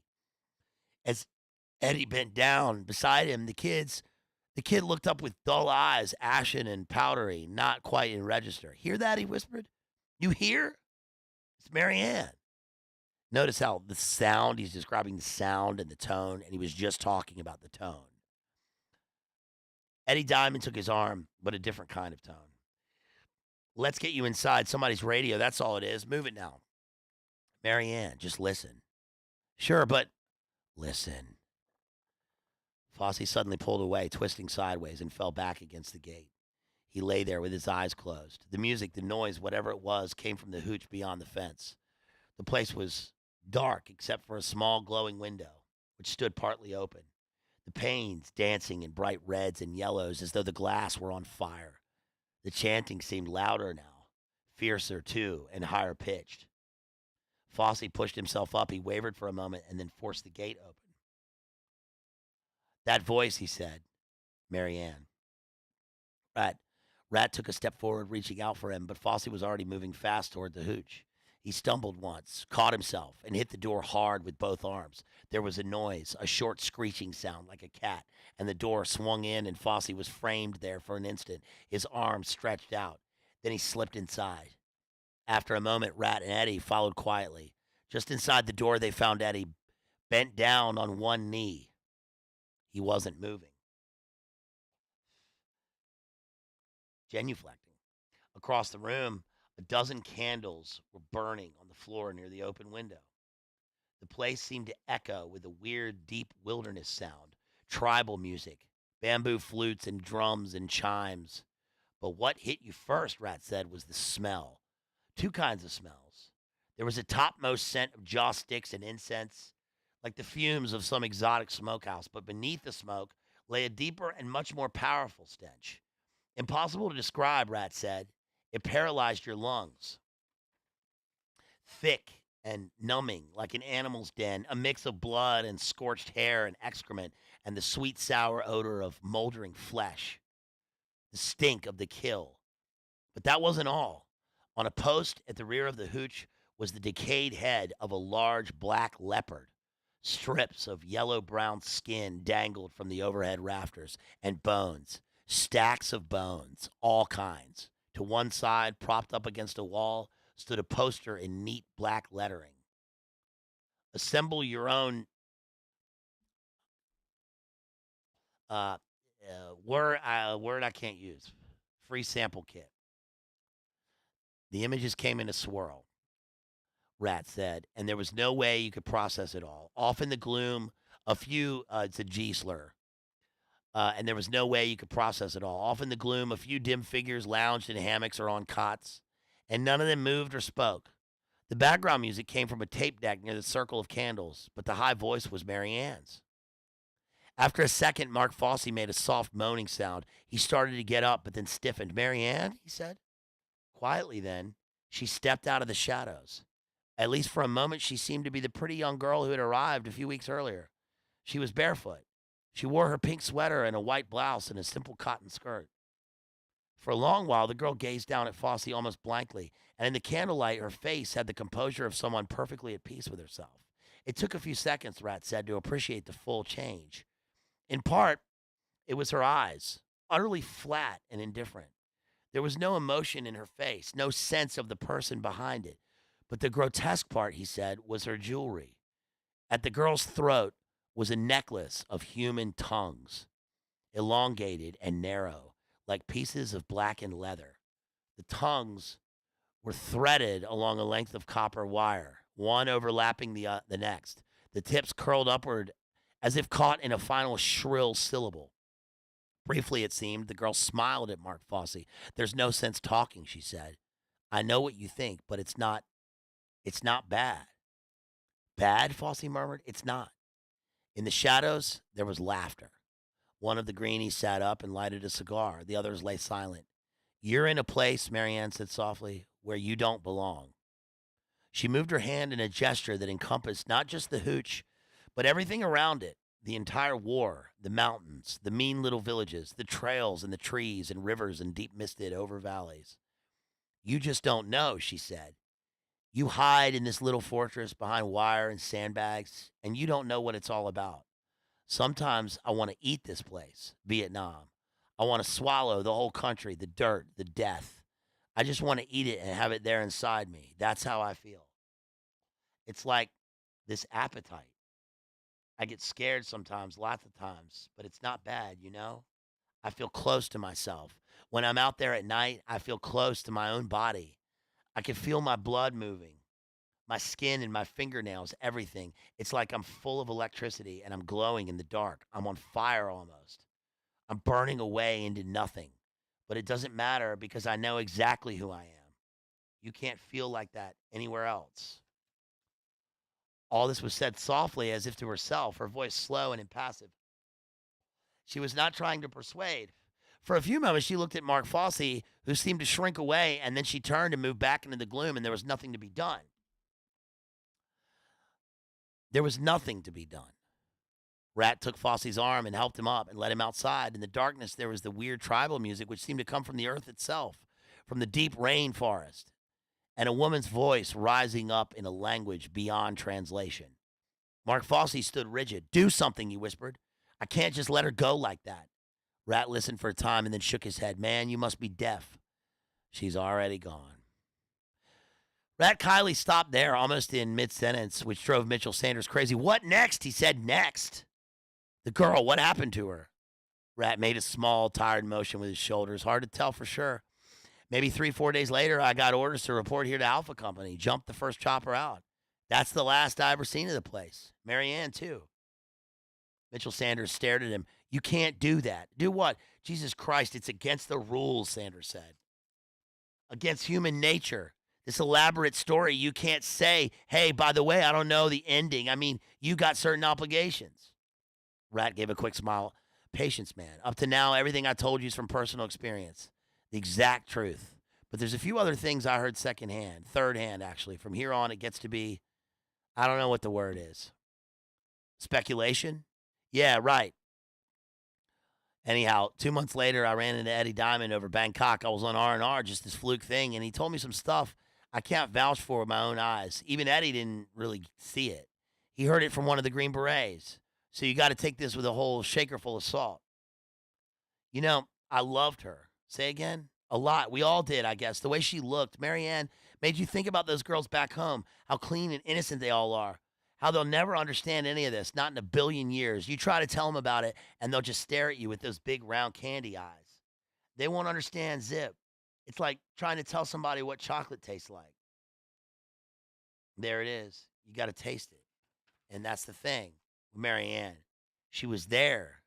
She was up to her eyeballs in it. After the war, man, I promise you, you won't find nobody like her. Suddenly, Rat pushed up to his feet and moved a few steps from us. Then stopped and stood with his back turned. He was an emotional guy. Got hooked, I guess, he said. I loved her. So when I heard from Eddie about what happened, it almost made me, like you say, it's pure speculation. Go on, Mitchell Sanders said. Finish up. What happened to her, Rat said, was what happened to all of them. You come over clean and you get dirty, and then afterward it's never the same. A question of degree. Some make it intact and some don't make it at all. For Marianne Bell, it seemed, Vietnam had the effect of a powerful drug.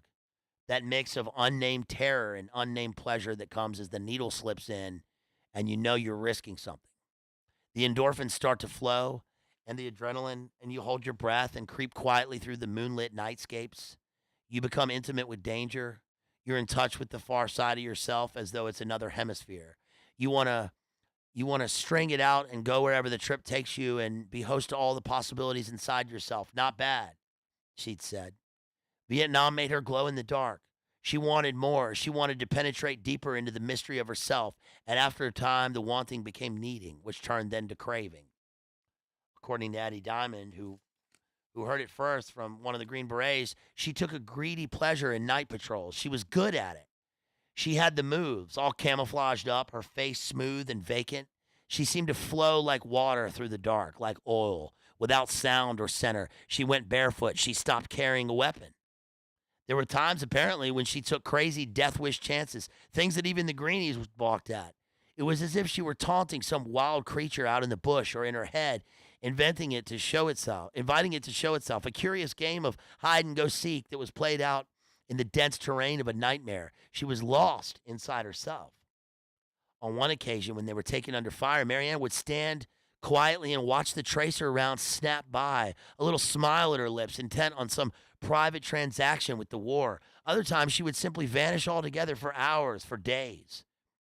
And then one morning, all alone, Marianne walked off into the mountains and did not come back at all.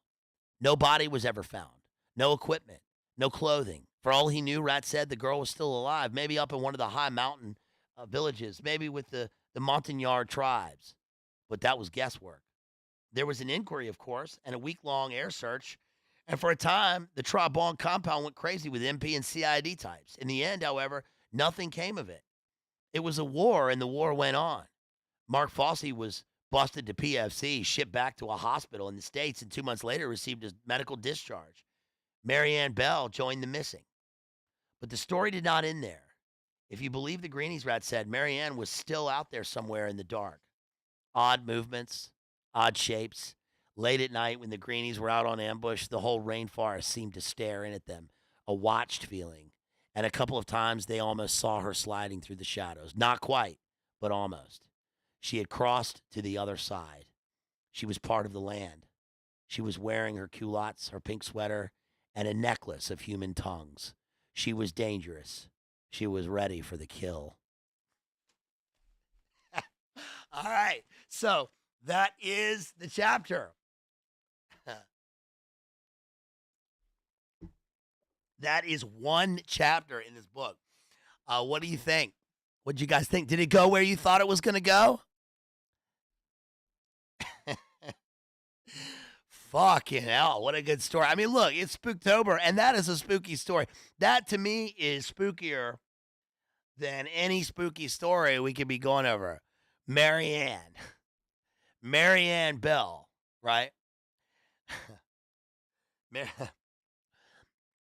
I saw a snail crawling along the edge of a straight razor, slithering, crawling, a straight razor. Quite obviously, the man has gone insane. Terminate with extreme prejudice. So, now that is a good story. And again, the layers, regardless of the facts of it, they may be factual. This may be this story has a hyper truth, okay, which is that sounds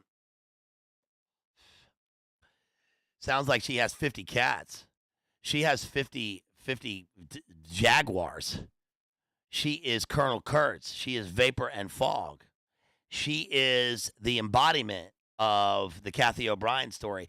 This is why my book, when I'm right, I feel like I read this book in a dream before I even read the book because I absorbed this somehow. It's straight into my bloodstream, like he says. And I read you guys the first 3 sections of the book, and that is exactly, I mean, it's almost exactly what the book is. Now, the difference is that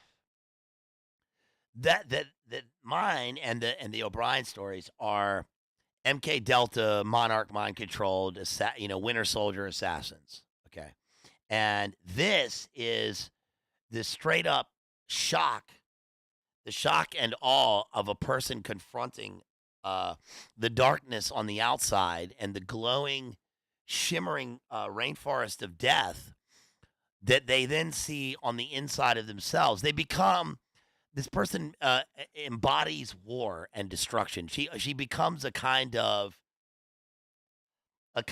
proto Athena, right, in the Iliad. And someone early on in the chat said that they're unaware of the kind of the kind of spiritual battleground that they're on. Well, now you see that they are not only not unaware of that, but the speaker in this book is hyper aware, ultra aware, because this story ventures from this chapter, and it's a symbol and simulacra, right? The whole book. It's a one episode of an entire. It's episodic. The book is episodic. It's a but this is the way the war goes. And this is why I think this book is truthful in terms of our understanding of war. That's why the book is relevant now, by the way. It is ultimately relevant. It is relevant in a way that it will always be relevant. This is why literature lives.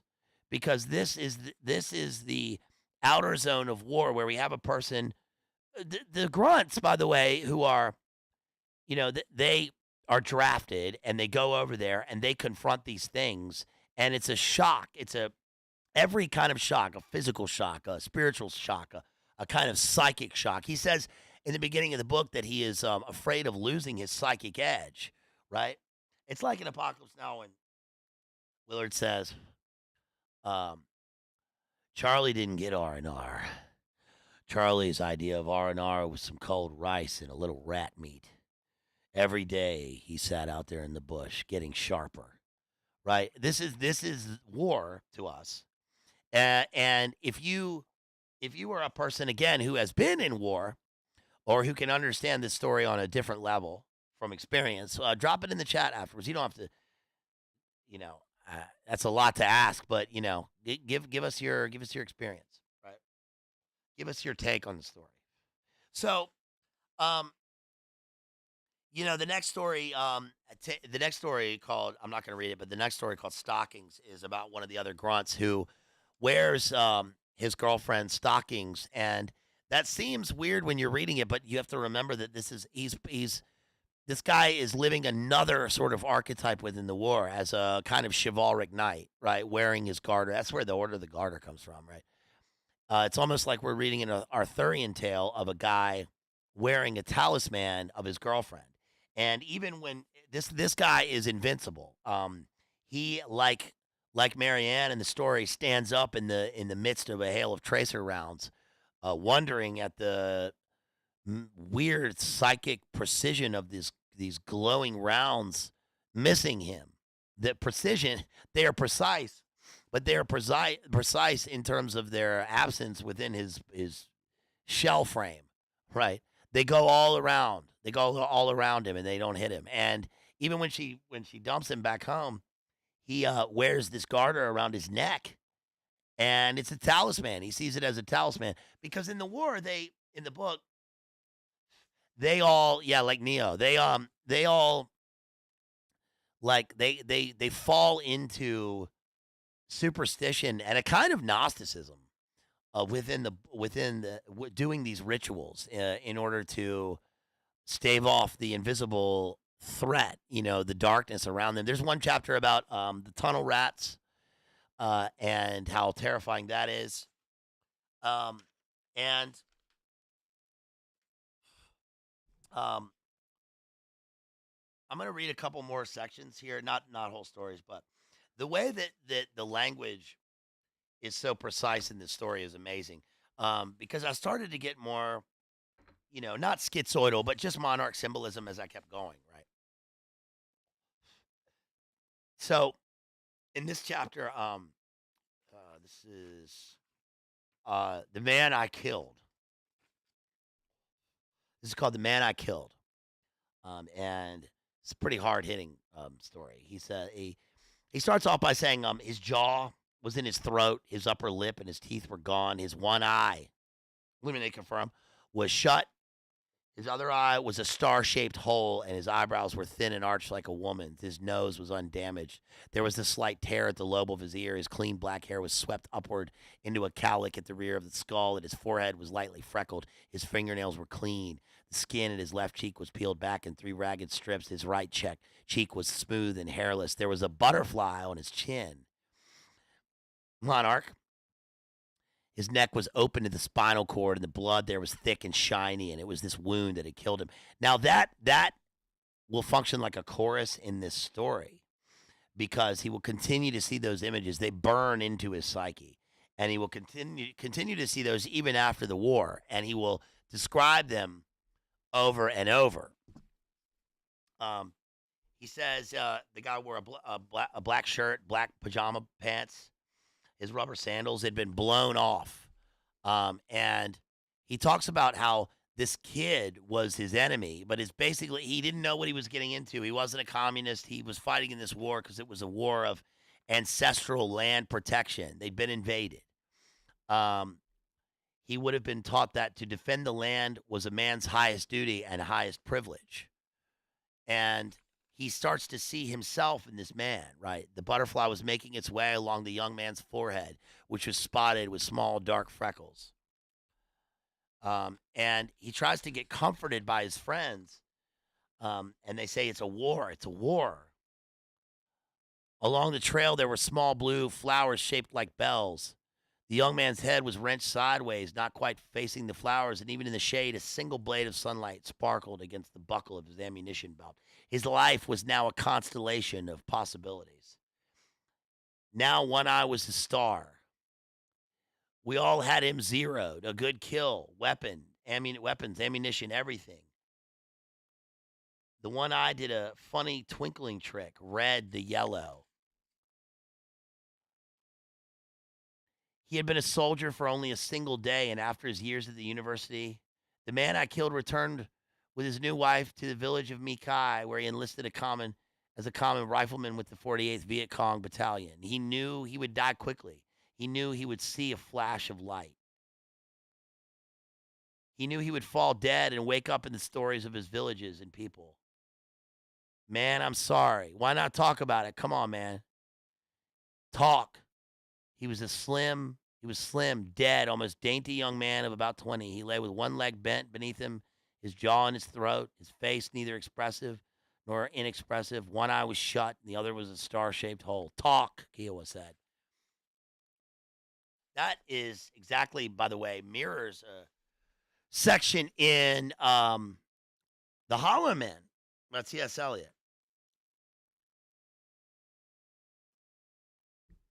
where language gets broken down into fragments because the language is fragmentation, just like fragmentation mines, just like the ammo hitting them. A fragmented memory, a fragmented psyche. And we see this in hindsight when we're reading this through the narrative. If you want to support me, by the way, please think about supporting me directly. I got Cash App, Venmo, and PayPal links. I could really use that. I really appreciate it. Again, I didn't get that PayPal money today. I mean, Super Chat money today. But I could really use it so I can get more books and keep this stream going. Y'all keep this stream going. I got more streams coming up. I think next what I'm going to do is James Joyce's Dubliners, because I was rereading Araby this week. And I'm probably just going to go through the entire book of short stories. Now that we're on sort of short story land, or in short story land, so I'll probably do that. We haven't done much Irish literature. Of course, we've done Oscar Wilde. And we talked about, Northern Ireland a lot. But we need to do some classic Irish literature and some Joyce. We haven't done any Joyce. And I've talked about Joyce a lot because of Portrait of the Artist as a Young Man. We'll do that too eventually. And then Portrait of the Artist as a Young Dog, Dylan Thomas. We talked about that one a little. I did a Dylan Thomas stream. But no, I haven't read the Leon Uris book. And in fact, that novel, one of my friends gave it to me when I moved to Ireland, and then it is in that box that went missing. So maybe you should help me out so I can get that Leon Uris book.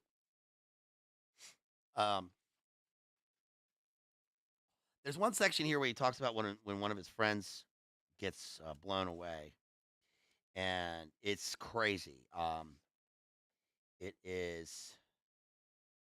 It's amazing the way he talks about it. He says that one minute he's standing there and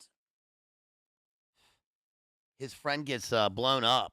He steps on a mine. He's sitting there talking to him.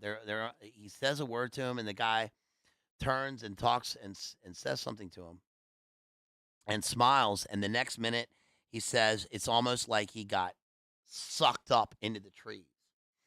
His whole body and his whole spirit just get blown in a way where it's like he goes upwards, like he gets, like like he gets hologrammed up into the light, through the canopy, and he says it was almost beautiful, and that reminds me of the closest thing that that people like us, people like me, could come to that would be, I guess through the internet, right? One, and it reminds me of you remember that video of the uh, event that took place in Beirut in 2020? I'll never forget that. When the thing went off, the kind of bubble bomb went off in Beirut, and there's the video of the woman who's taking her wedding pictures, and the shockwave blows her wedding dress backwards. Do you remember that?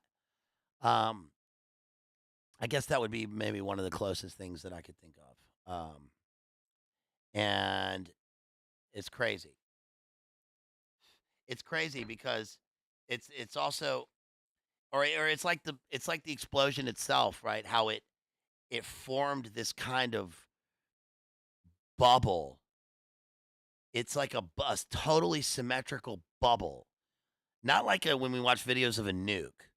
This was different. This was almost like a DEW or something. It's a bubble that expands and then closes in on itself, and then you see a tower, a column of white smoke that turns into shades of color, right? It turns into black and then red, like this towering death gloom in the video. Everybody, I mean, I'm sure you've seen the video, but I was fascinated by the video. I mean, because whole city blocks just vaporized into rubble, right? And that's the closest thing I can come to in terms of life experience that he describes in the book. The chapter where he describes the death of Kiowa is very, very difficult. It's hard hitting because there's this guy who's with them, on patrol, and he's one of their buddies, and he the way he dies, they're in this field of muck and murk, and they realize that it's basically just it's a big bog, and it stinks. And when he dies, when he gets shot, he goes head first into the mire and sinks, and bubbles come up where his head would have been, and he sinks in, and they can't get him out. And then the rest of the chapter is spent describing how the officers come and they'll do they send a bunch of people and they search and search and search, and they have to recover him, and they say just leave him be, he's gone, just leave him be, let that be his grave. But they won't let it go, and then finally they pull him out, and he's gone, he's blue, and he's gone.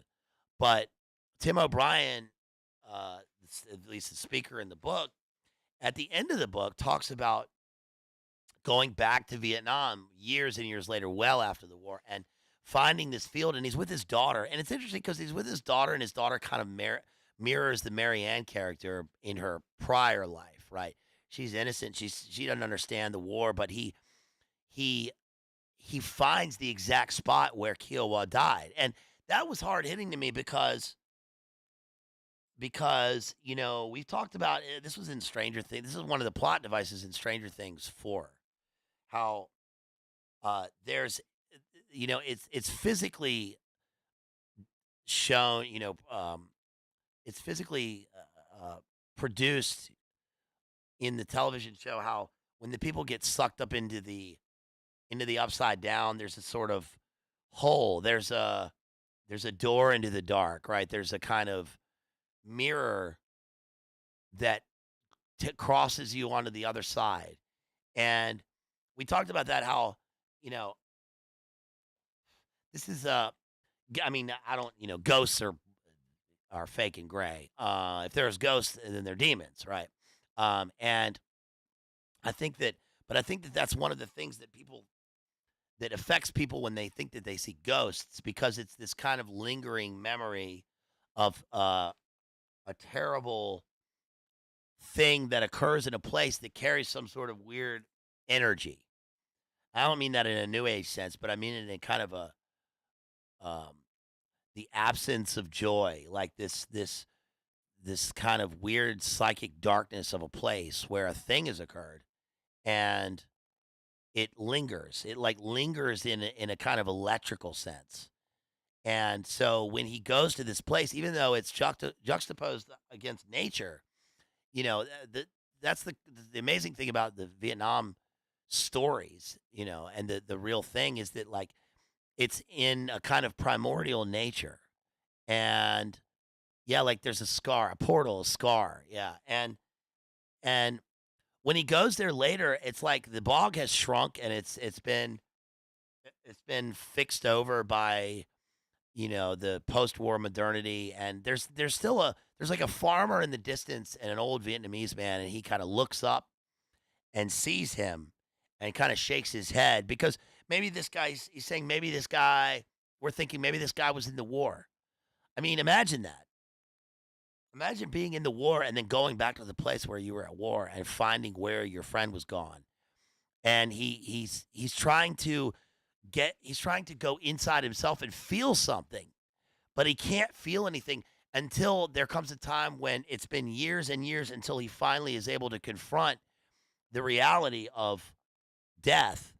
And it's at that moment where he finally feels it because it's almost unreal. It's almost unreal to him. And his daughter says, was that man, she says something like, was that man your enemy? And he says, no, that war is over. Right? We're at war uh, with ourselves so much. We're certainly there's certainly a spiritual war, and we have these wars and these conflicts throughout time and space, and yet time and history, temporal space, right? And we then we come to this place, and you see the guy, and then there's no war, and how do you reconcile that?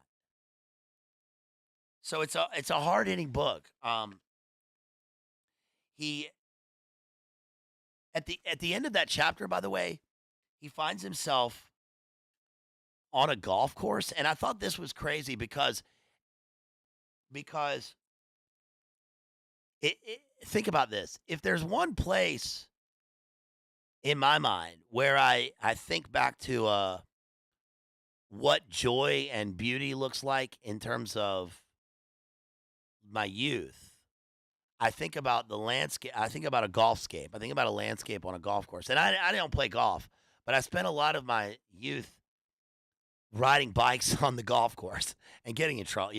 Getting in trouble. I mean, always being chased by the golf marshal. But with my friends on this golf course, and we would take shortcuts. We would go we had our little bike gang, and we would go from the pool and we'd cut across the golf course and we'd go to we cut down to University of Richmond. We'd ride around the trails. And that to me, and I remember in the halls of my memory one time being on the golf course at dusk in the summertime, and I can smell the grass, I can smell the sunshine. It's like synesthesia. And I could hear the church bells at the chapel at University of Richmond um, ringing. And I remember at the time thinking that this is that I was happy, that being conscious of the fact that it was like pure, it was pure. And and so when I read this chapter, he's on this golf course and he has these memories of this, and it's so weird that the greenscape of Vietnam and emerging from the jungle or going out and seeing hills and seeing grassland that's kind of uninterrupted, it's natural, is put against the manicured landscape of a golf course, and both are open and beautiful and green. And there's such a difference between the two. Even they're on opposite sides of the world. And yet that is what brings him back to Vietnam, right? Because they both exist. And that it's just a perfect landscape for him to have this moment. It's crazy, right? This is why I get excited about literature. I mean, how could you not feel something when you read something like this? How could that not take you back inside of yourself? How does that not give you a depiction of truth? How is that not the wor- how is that not, that God created the world and creates every single second. We are every moment I'm alive is a miracle. God knows me and knows every hair on my head and knows my name and he made me. And to think that I'm allowed to be here and then to remember those places and to experience the this electric vibrant joy. That's why I love literature, right? That's truth. That is truth. It lives. Literature itself lives. It is ever living. You read this and that's right, says Maddie. Life is fiery with its beauty, its incredible detail. All right, words to live by. Thank you, AJ. Words to live by. Life is fiery with its beauty, its incredible detail. God. Thank God. Thank you, God, for everything. Yeah. Okay. All right. Let's bring it back. But you know what you're getting into when you read a book like this. It's it should affect you like that. It should affect you like that. You know what I mean? So the next chapter is crazy because it's about truth and the writer and again synchro, bro. Listen to that I read this now at this point in my life. It says it's time to be blunt. Wow, it's time for us to be blunt, right? I'm 43 years old. Holy fuck, I'm 43, man. You don't go out looking for him, man. You don't talk to him, man. You don't talk to him. You listen to him, man. You listen to him. And a voice. A voice. He's got plans for you, man. He's got plans for you. What is he? What is he going to look at me? Wrong. What is he going to say, man? That I was a wise man? That I was a kind man? That I had plans? That I had wisdom? Bullshit, man. You. I know. I gotta go into Dennis Hopper. Right. I gotta go into Dennis Hopper when I can't tell the difference between real life and the movies, man. But he's 43 years old. And I'm a writer now. And a long time ago, I walked through Quang Nai province as a foot soldier. He says almost everything else is invented, but it's not a game. It's a form. Right here now, as I invent myself, I'm thinking of all I want to tell you about why this book is written as it is.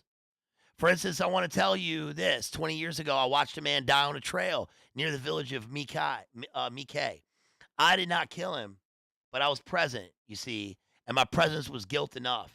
I remember his face, which was not a pretty face because his jaw was in his throat, and I remember feeling the burden of responsibility and grief, and I blame myself, and rightly so, because I was present. But listen, even that story is made up. I want you to feel what I felt. I want you to know why story truth is truer sometimes than happening truth. Right? The Ohio River, sir? Yeah. So do you get it? So when he says that story is made up, well, what does he mean by made up? In one sense, I think he means it's made up because the reality of the story is overwhelming and a burden, and it almost seems fake. It almost seems like it's a different life. When I put myself in the place of the speaker here, again, I think about how my own life and the things that I did when I was younger seem like another lifetime. I know that I that's my life, but they seem like a different lifetime because life's a strange trip, man. You know, right? William Burroughs said, "Sometimes I think I'm so far out that one day I won't come back at all," and that's what this speaker is kind of conveying here.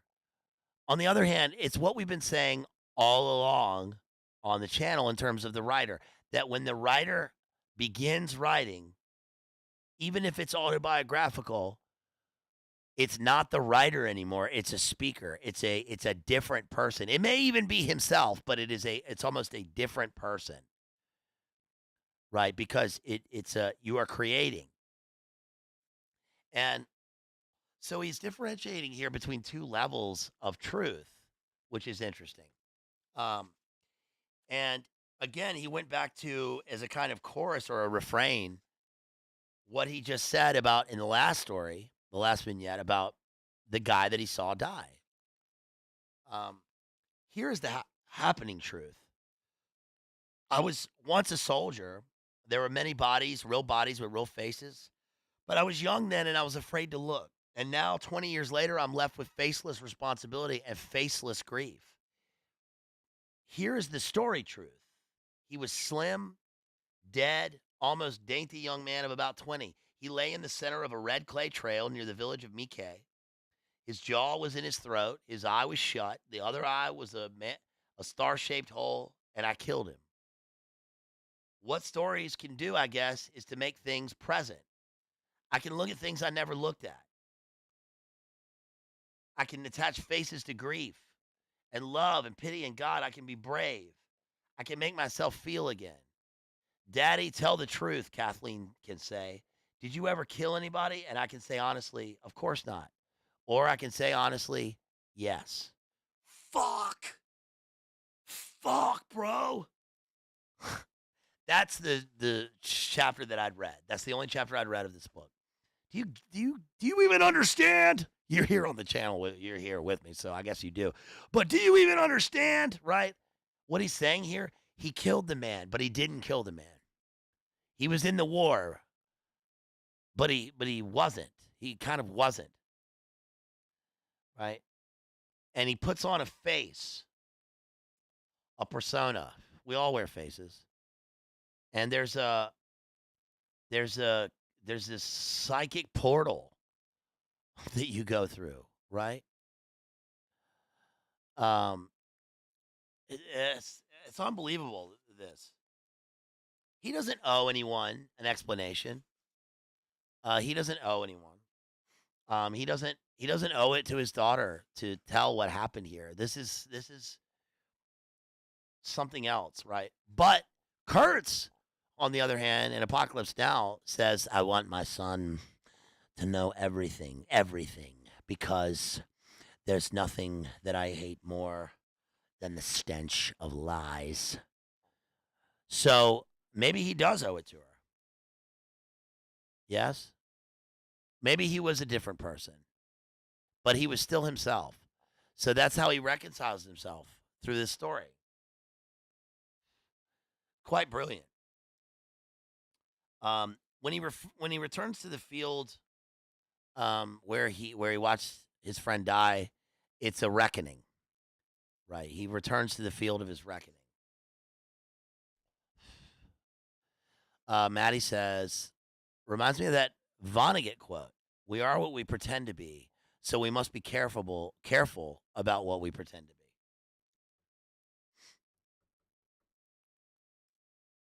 Um,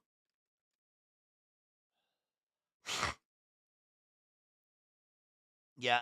Okay. So a lot of the rest of the story is about how he was shot. He got shot a couple times in the war. He was hit, and a guy that he's with takes a long time to crawl to him to help him. And this story is fascinating because, first of all, it's his war buddy, and he remains angry at him, severely angry for a long part of his life. and especially his time. And then when he's done with his duty and he's getting ready to leave, he feels like he's lost his brotherhood because he's not going back into the war like they are. They're going back into the bush, but he's not. And so he feels like that distances him from them. But he uses one of the guys in the story, a guy named Azar, who I truly detest in this book. He's one of the guys that you're glad he's on your side, but he turns into a beast when he gets there. I mean, a true beast. He does terrible things when he gets there. And there's a couple of parts in this book that are very difficult to read, but they are what you expect to read in a war book, especially about people doing terrible things because they're at war and they're allowed to, and because they feel like it doesn't matter, and because if they watch their friends die, then they're going to take it out on anything and anyone that they come across. But he uses this guy Azar, and Azar helps him to play a prank, a plank. He plays a plank on his this guy that crawled to him, and what they do is they basically set him up where the guy's in his foxhole, and they like they line his foxhole with like flares and grenades and to make him think that he's going off, to see how he reacts as a prank, to get him back basically for not crawling to him, and helping him when he's shot earlier. And the way the guy reacts is a surprise because he too has become a different person in the war. And he afterwards he comes up to O'Brien and he apologizes to him and he says, "Look," and he puts his hand out and he says, I'm sorry. For what it's worth, I'm sorry."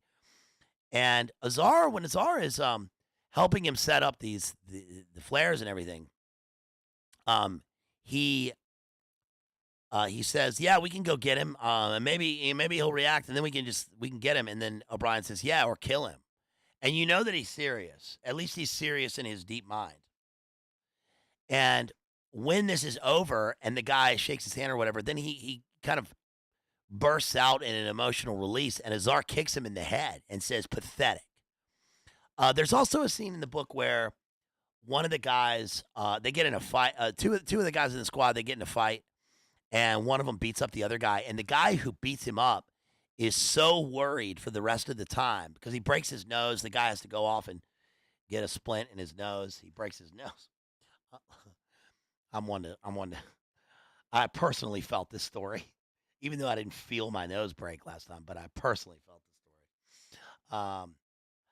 But he gets his nose broken, but then well, you should have seen the other guy. But anyway, the other guy who gets beat up, he's so worried about him because he goes, "Look, this isn't just like a normal fight. We're together here and we're in the bush, and he has weapons." So he's worried the other guy's going to come back and kill him.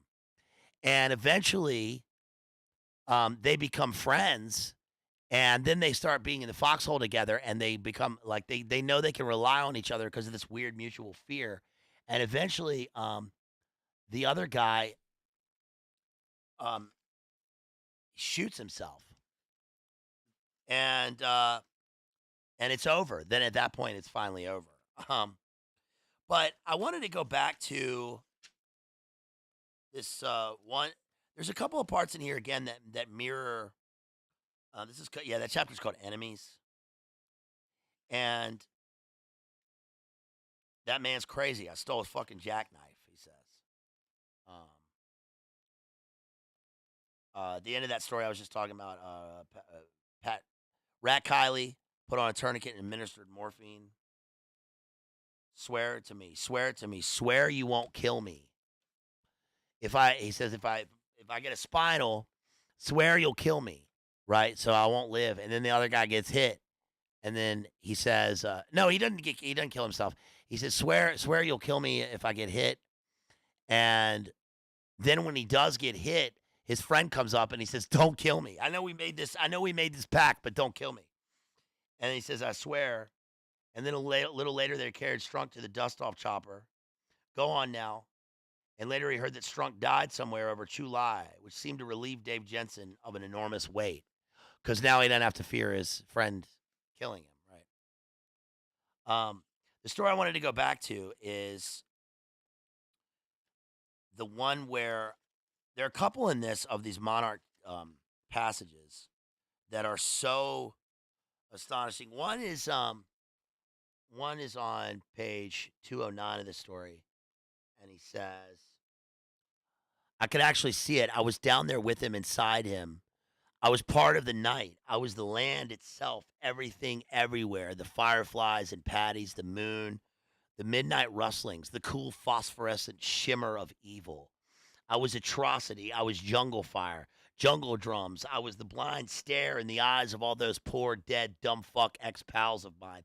All the pale young corpses, Lee Strunk and Kiowa and Kurt Lemon. I was the beast on their lips. I was Nam, the horror, the war. That is that is again, like I've absorbed this book into my bloodstream. Um, the thing about a story is that you dream it as you tell it, hoping that others might then dream along with you. And in this way, memory and imagination and language combine to make spirits in the head. I wrote, you dream the story as you tell it, a kind of psychic wavelength, an immersion, an inner zone, a plane. Um, the other monarch chapter, one of which was in the last story that we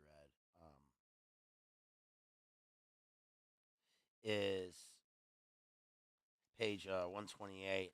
The part about Kiowa is interesting because when he resolves himself of his friend's death, he says that something closes in on his heart while another thing opens up. Right? Yeah, that's Arnie. Yeah, that's Predator Arnie, and then that's Colonel Kurtz, and that's me as Private Joker.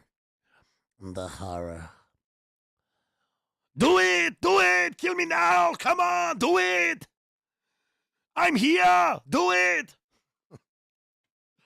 Do it, I'm here.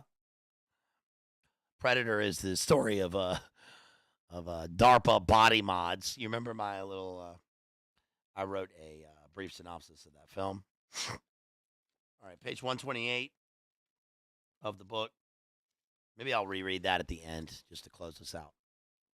To close us out. What does that mean? To close us out. All right, go. All right, page 128. I'm going to read this page. First, I'm going to grab another drink real quick. I drank a Monster tonight. Can you believe it? Not that I'm, not loyal to Red Bull. Of course I am. Loyal to a company. But I drank this Monster because I really wanted a coffee energy drink. It wasn't bad. Java Monster. I don't like to drink that Monster. I'm scared of the monsters. Yeah, actually, is it Commando? Yes, yes, you're right. It is Commando. He puts oh my gosh. Well, it's the role he plays in both movies. Do it, kill me now, do it. Yeah, it is Commando. He puts on the face paint in Commando. You're right. Duh. But anyway, I chose it. I remember that when I did that. Yeah, I like the coffee flavor of this drink, but I don't usually drink Monster because, it's got the sign of the beast on it, is what they say. All right, so let me get a Red Bull real quick. Hold on, people. We're almost finished.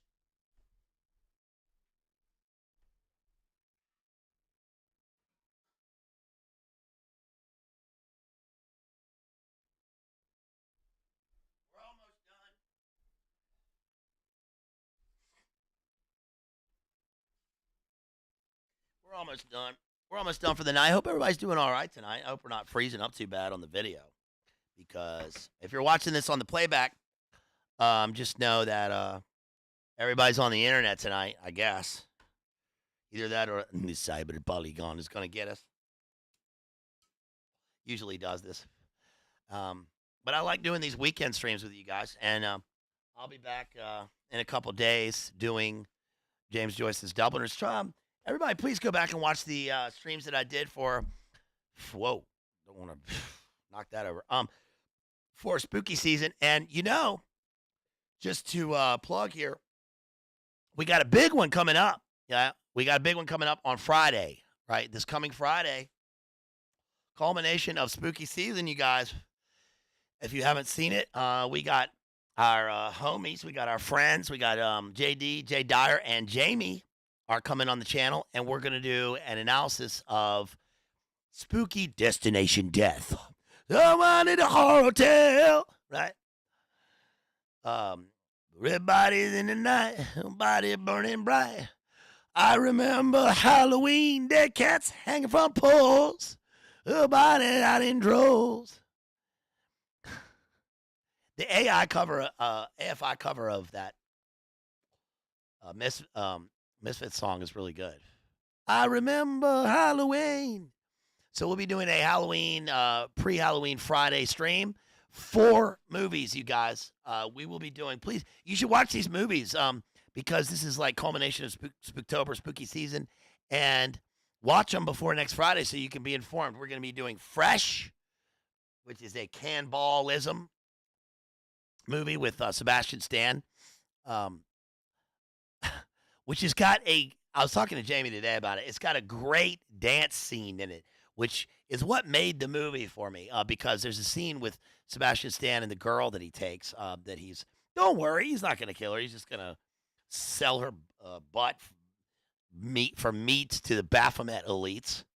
It's disturbing. It's a disturbing movie, um, but it's there's a scene where they play that Richard Marx song.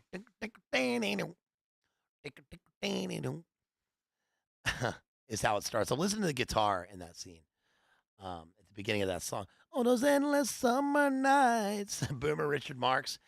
So we'll be doing Fresh. That scene reminded me of the dance scene in Ex Machina. You remember that scene? You tore up her paper. I'm gonna tear up the fucking dance floor, dude. Check it out. That's the best scene in Ex Machina. Go back and watch that clip.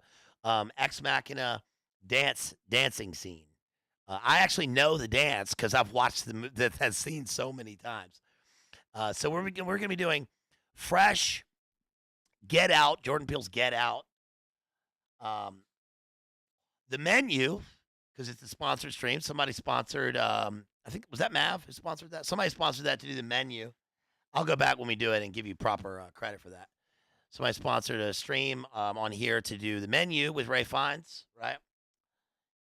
He is a line cook, but he will never be great. He will be good. He will not be great. Yes, chef. The Menu and The Invitation. The Invitation is 2015, great movie. And guess who it's got in it? Mr. Jingles from American Horror Story 1984. Mr. Jingles, who plays the villain in all these movies. Remember, he played Zodiac in the David Fincher Zodiac, or at least they allude to that. So that's a great movie because it's a cult movie. So again, The Invitation 2015, Get Out, The Menu, and Fresh are the 4 movies. Right? Thank you, Jason, for putting that up. Always appreciate you, Jason, out there. Supporting me, holding it down out here.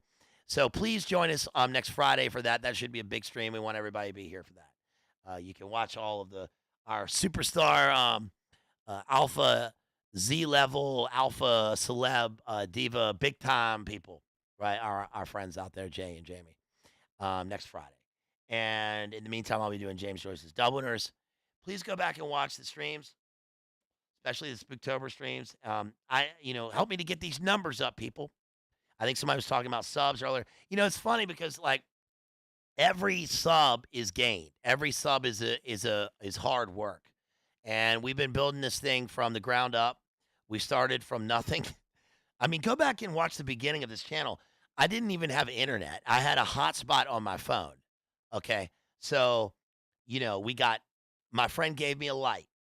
And then I got another couple lights. My sister, gave me for my birthday, last year, gave me this microphone. Then I got this thing. Then I got, Grunt. Shouts out to Grunt out there. He sent me the Vocaster 1. My parents gave me the computer.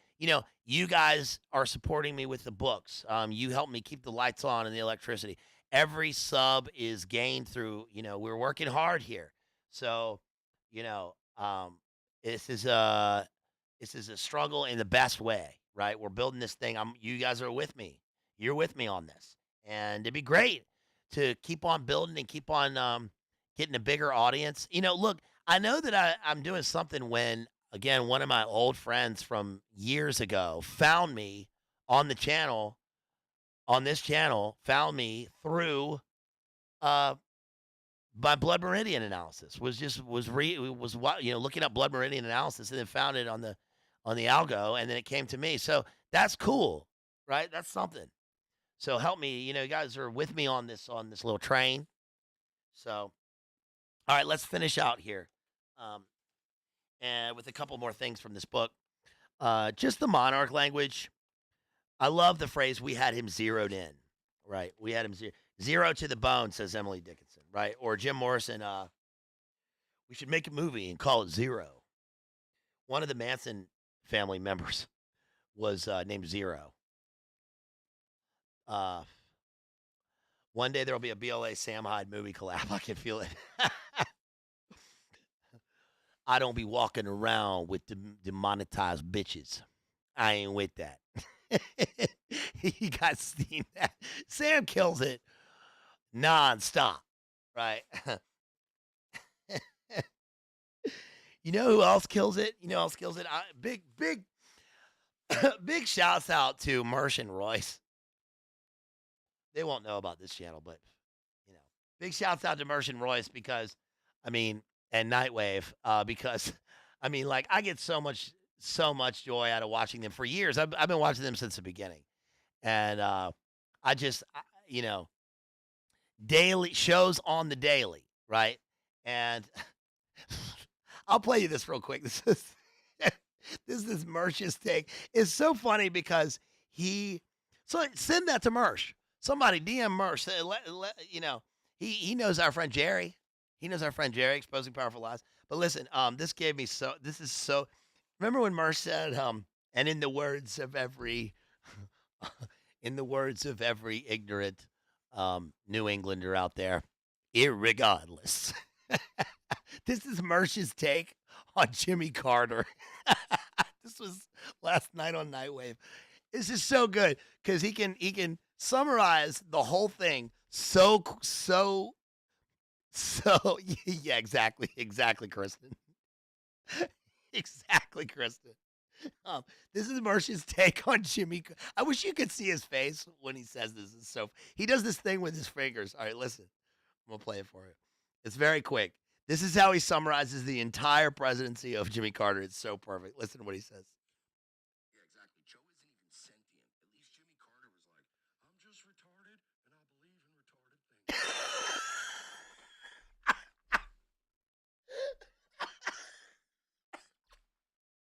Oh my God. Oh my God. Did you hear that? Oh my God. When I watched that last night, I almost fell out of the chair. I just thought it was holy shit. That's yeah, like Maddie says, I get all my news from Nightwave and RTC. You couldn't hear it. You could. I'm sorry, you couldn't hear it.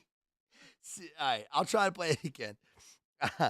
It's very quick. All right, tell me if you can hear it. It's very quiet. Hold on. Let's see if we can hear this. Yeah, exactly. Joe isn't even sentient. At least Jimmy Carter was like, I'm just retarded and I believe in retarded things. Did you hear that? I know, I gotta be careful. uh when they played the thing of David Guetta again last week, because I was watching that when they did that. David Guetta on the rooftop in New York. The world is burning. Shouts out to his family. I was watching that when it happened, and then I watched the reclip this weekend. So, yeah, exactly. Yes. I posted it. Listen, if you want to see the clip, go to my Instagram, go to my stories. I posted it on there. And big shouts out, big love to them. Okay. So, um, yeah, I think that's about it. That's about it for the things they carried. This is a great book. This is a really fantastic book. I'll recommend this book in this way. If you are, especially if you're a dude, and if you don't, let's say you don't read much, if you're a dude, and a great way to get into reading again, I'll say this, is reading about war, honestly. I talked about this on the last episode of TNT Radio Live with um, with our friend Hesher, which I did a 20-minute segment on Friday. When the link when it pops up, I'm gonna post that when they drop me the link. You can also look at the link I posted at the beginning of this stream in the chat from last week. Shouts out to Hesher out there, our friend.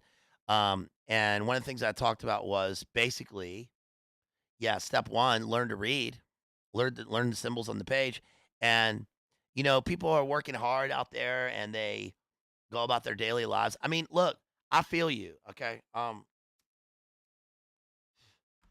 you know, if you are living in the 21st century, uh, the most people can do, especially when you first start working when you're younger, the most your life consists of a lot of times is you wake up in the morning just in time for work, you go to work, you work your ass off, you come home, you eat something, and then you go to sleep. If you get a little time, you're on the internet or whatever, and that's all people have time for because like it's hard to make a buck and the fucking dollar menu is 350, and just shit is hard. I get it. It's very, very hard out there. But you got to make time to do things. If you want something done, do it yourself and give it to the person who doesn't have time to do it. Time management. Isn't that what they told us when we were younger? Got to have time management. So, reading and experiencing art are essential for human beings to live. I mean, they really are, right? Uh, yes. Obviously, church, and praying. In our daily lives, though, you learn to experience the joy that God gives us through art, and that's how we can experience, how we can make fuller lives for ourselves and for the people that we love. And reading books live, right? And one way to do that, if you're like, I don't read, well, find something that you are interested in. Don't take recommendations from other people about books. You got it because they'll inevitably sit there in a big stack, and you won't get to them.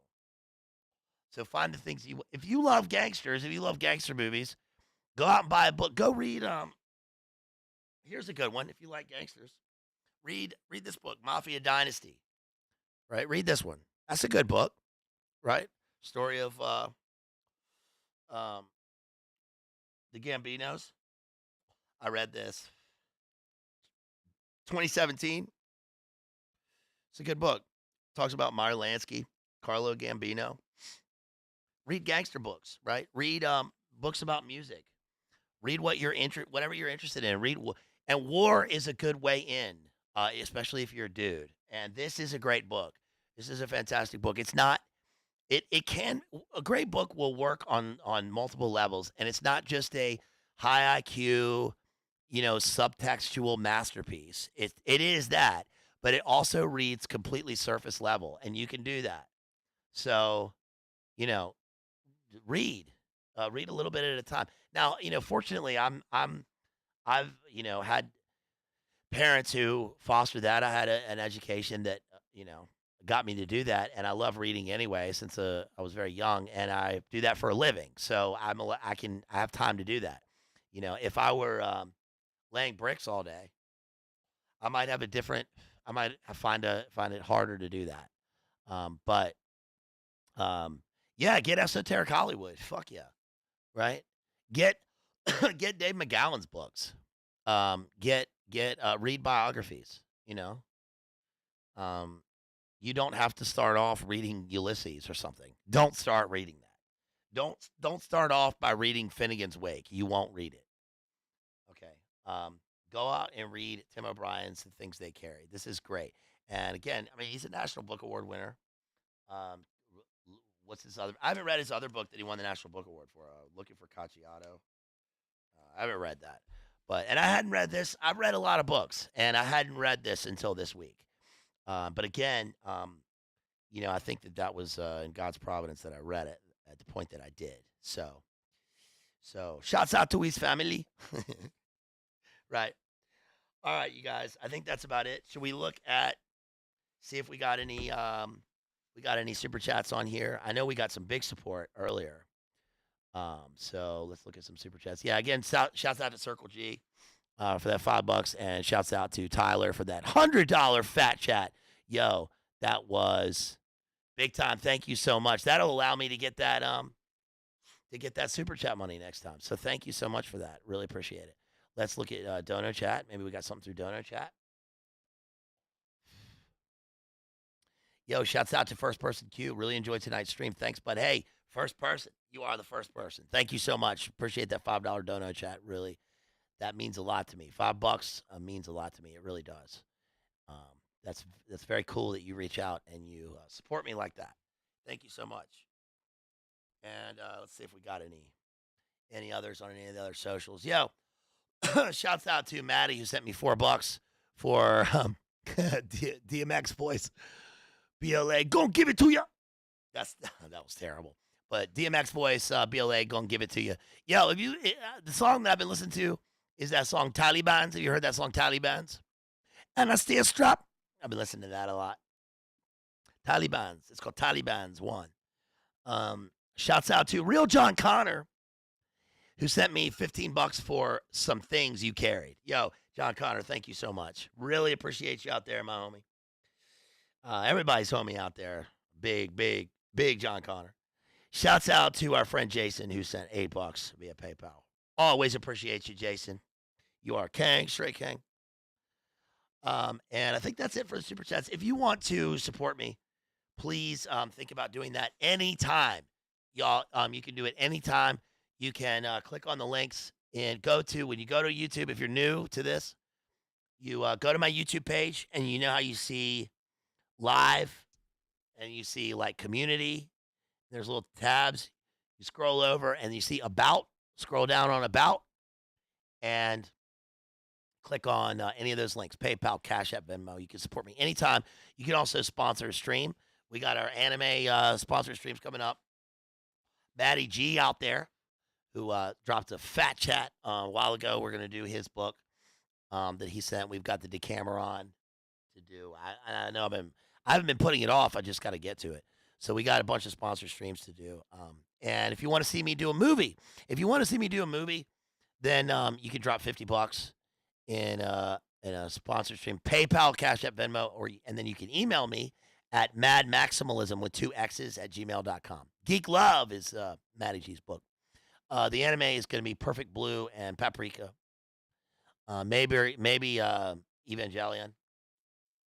But those two, we're going to work on those two. If you want to see me do one movie, drop me $50 Cash App, PayPal, Venmo. If you wanted me to do a book, you got to give me a list also. Very rarely am I going to pick the thing that you give me. Just like I was talking about with books, they may not be suitable for here. I have my reasons, obviously. And sometimes I'll fit it into a theme. The Icelandic Sagas stream was a sponsored stream, but that was a sponsored stream on sagas, so I chose Icelandic Sagas. So know that when you do that, but it's all good, and just you got to give me give me some room there. Give me a list. So if you sponsor stream, follow it up with an email. You can drop me an email anyway. Give me your thoughts. Also, please remember to go back after the stream is over and think about leaving a super chat. Not a super chat. Leaving a comment.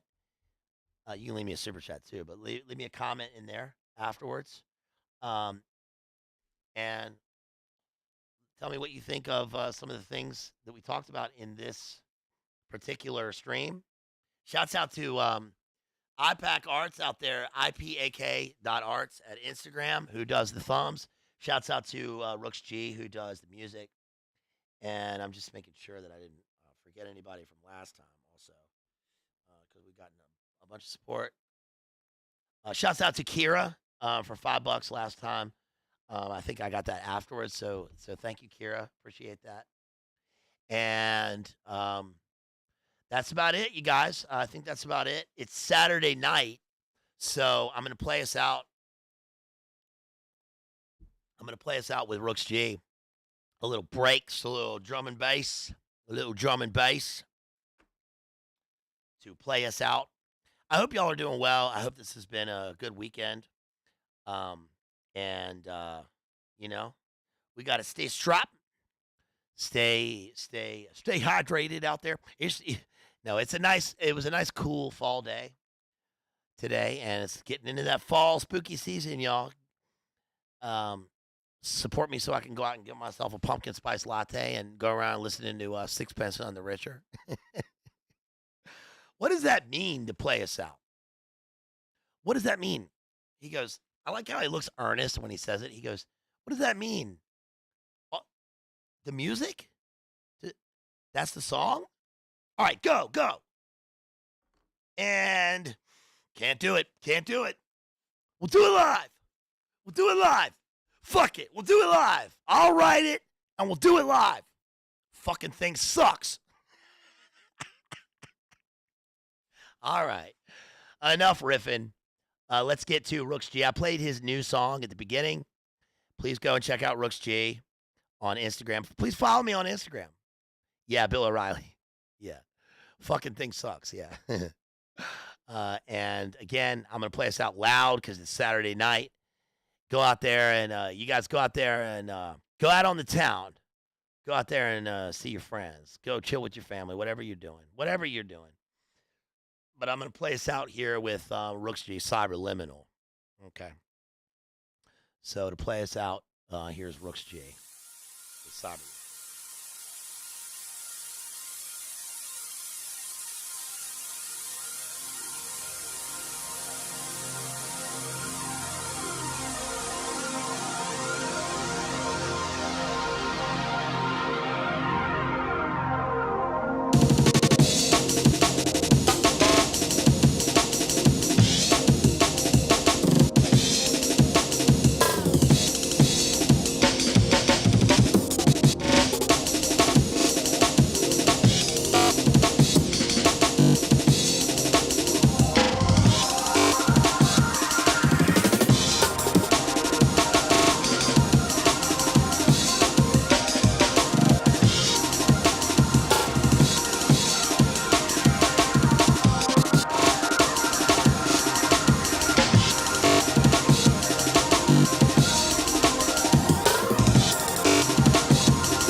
So good, dude. My man can make a track. Fuck, it's good. I love this shit.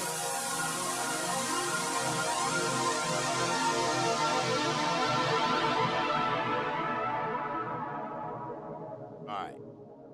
All right, y'all. Shouts out. And listen, hey, you know what? After comments. Time for the after comments if you're still around. Yo, listen. I'm going to be putting up memberships soon.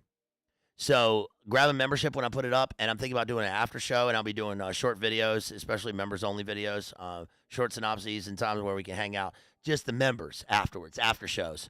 So shouts out to Rooks J. Love y'all. Happy Halloween. Peace.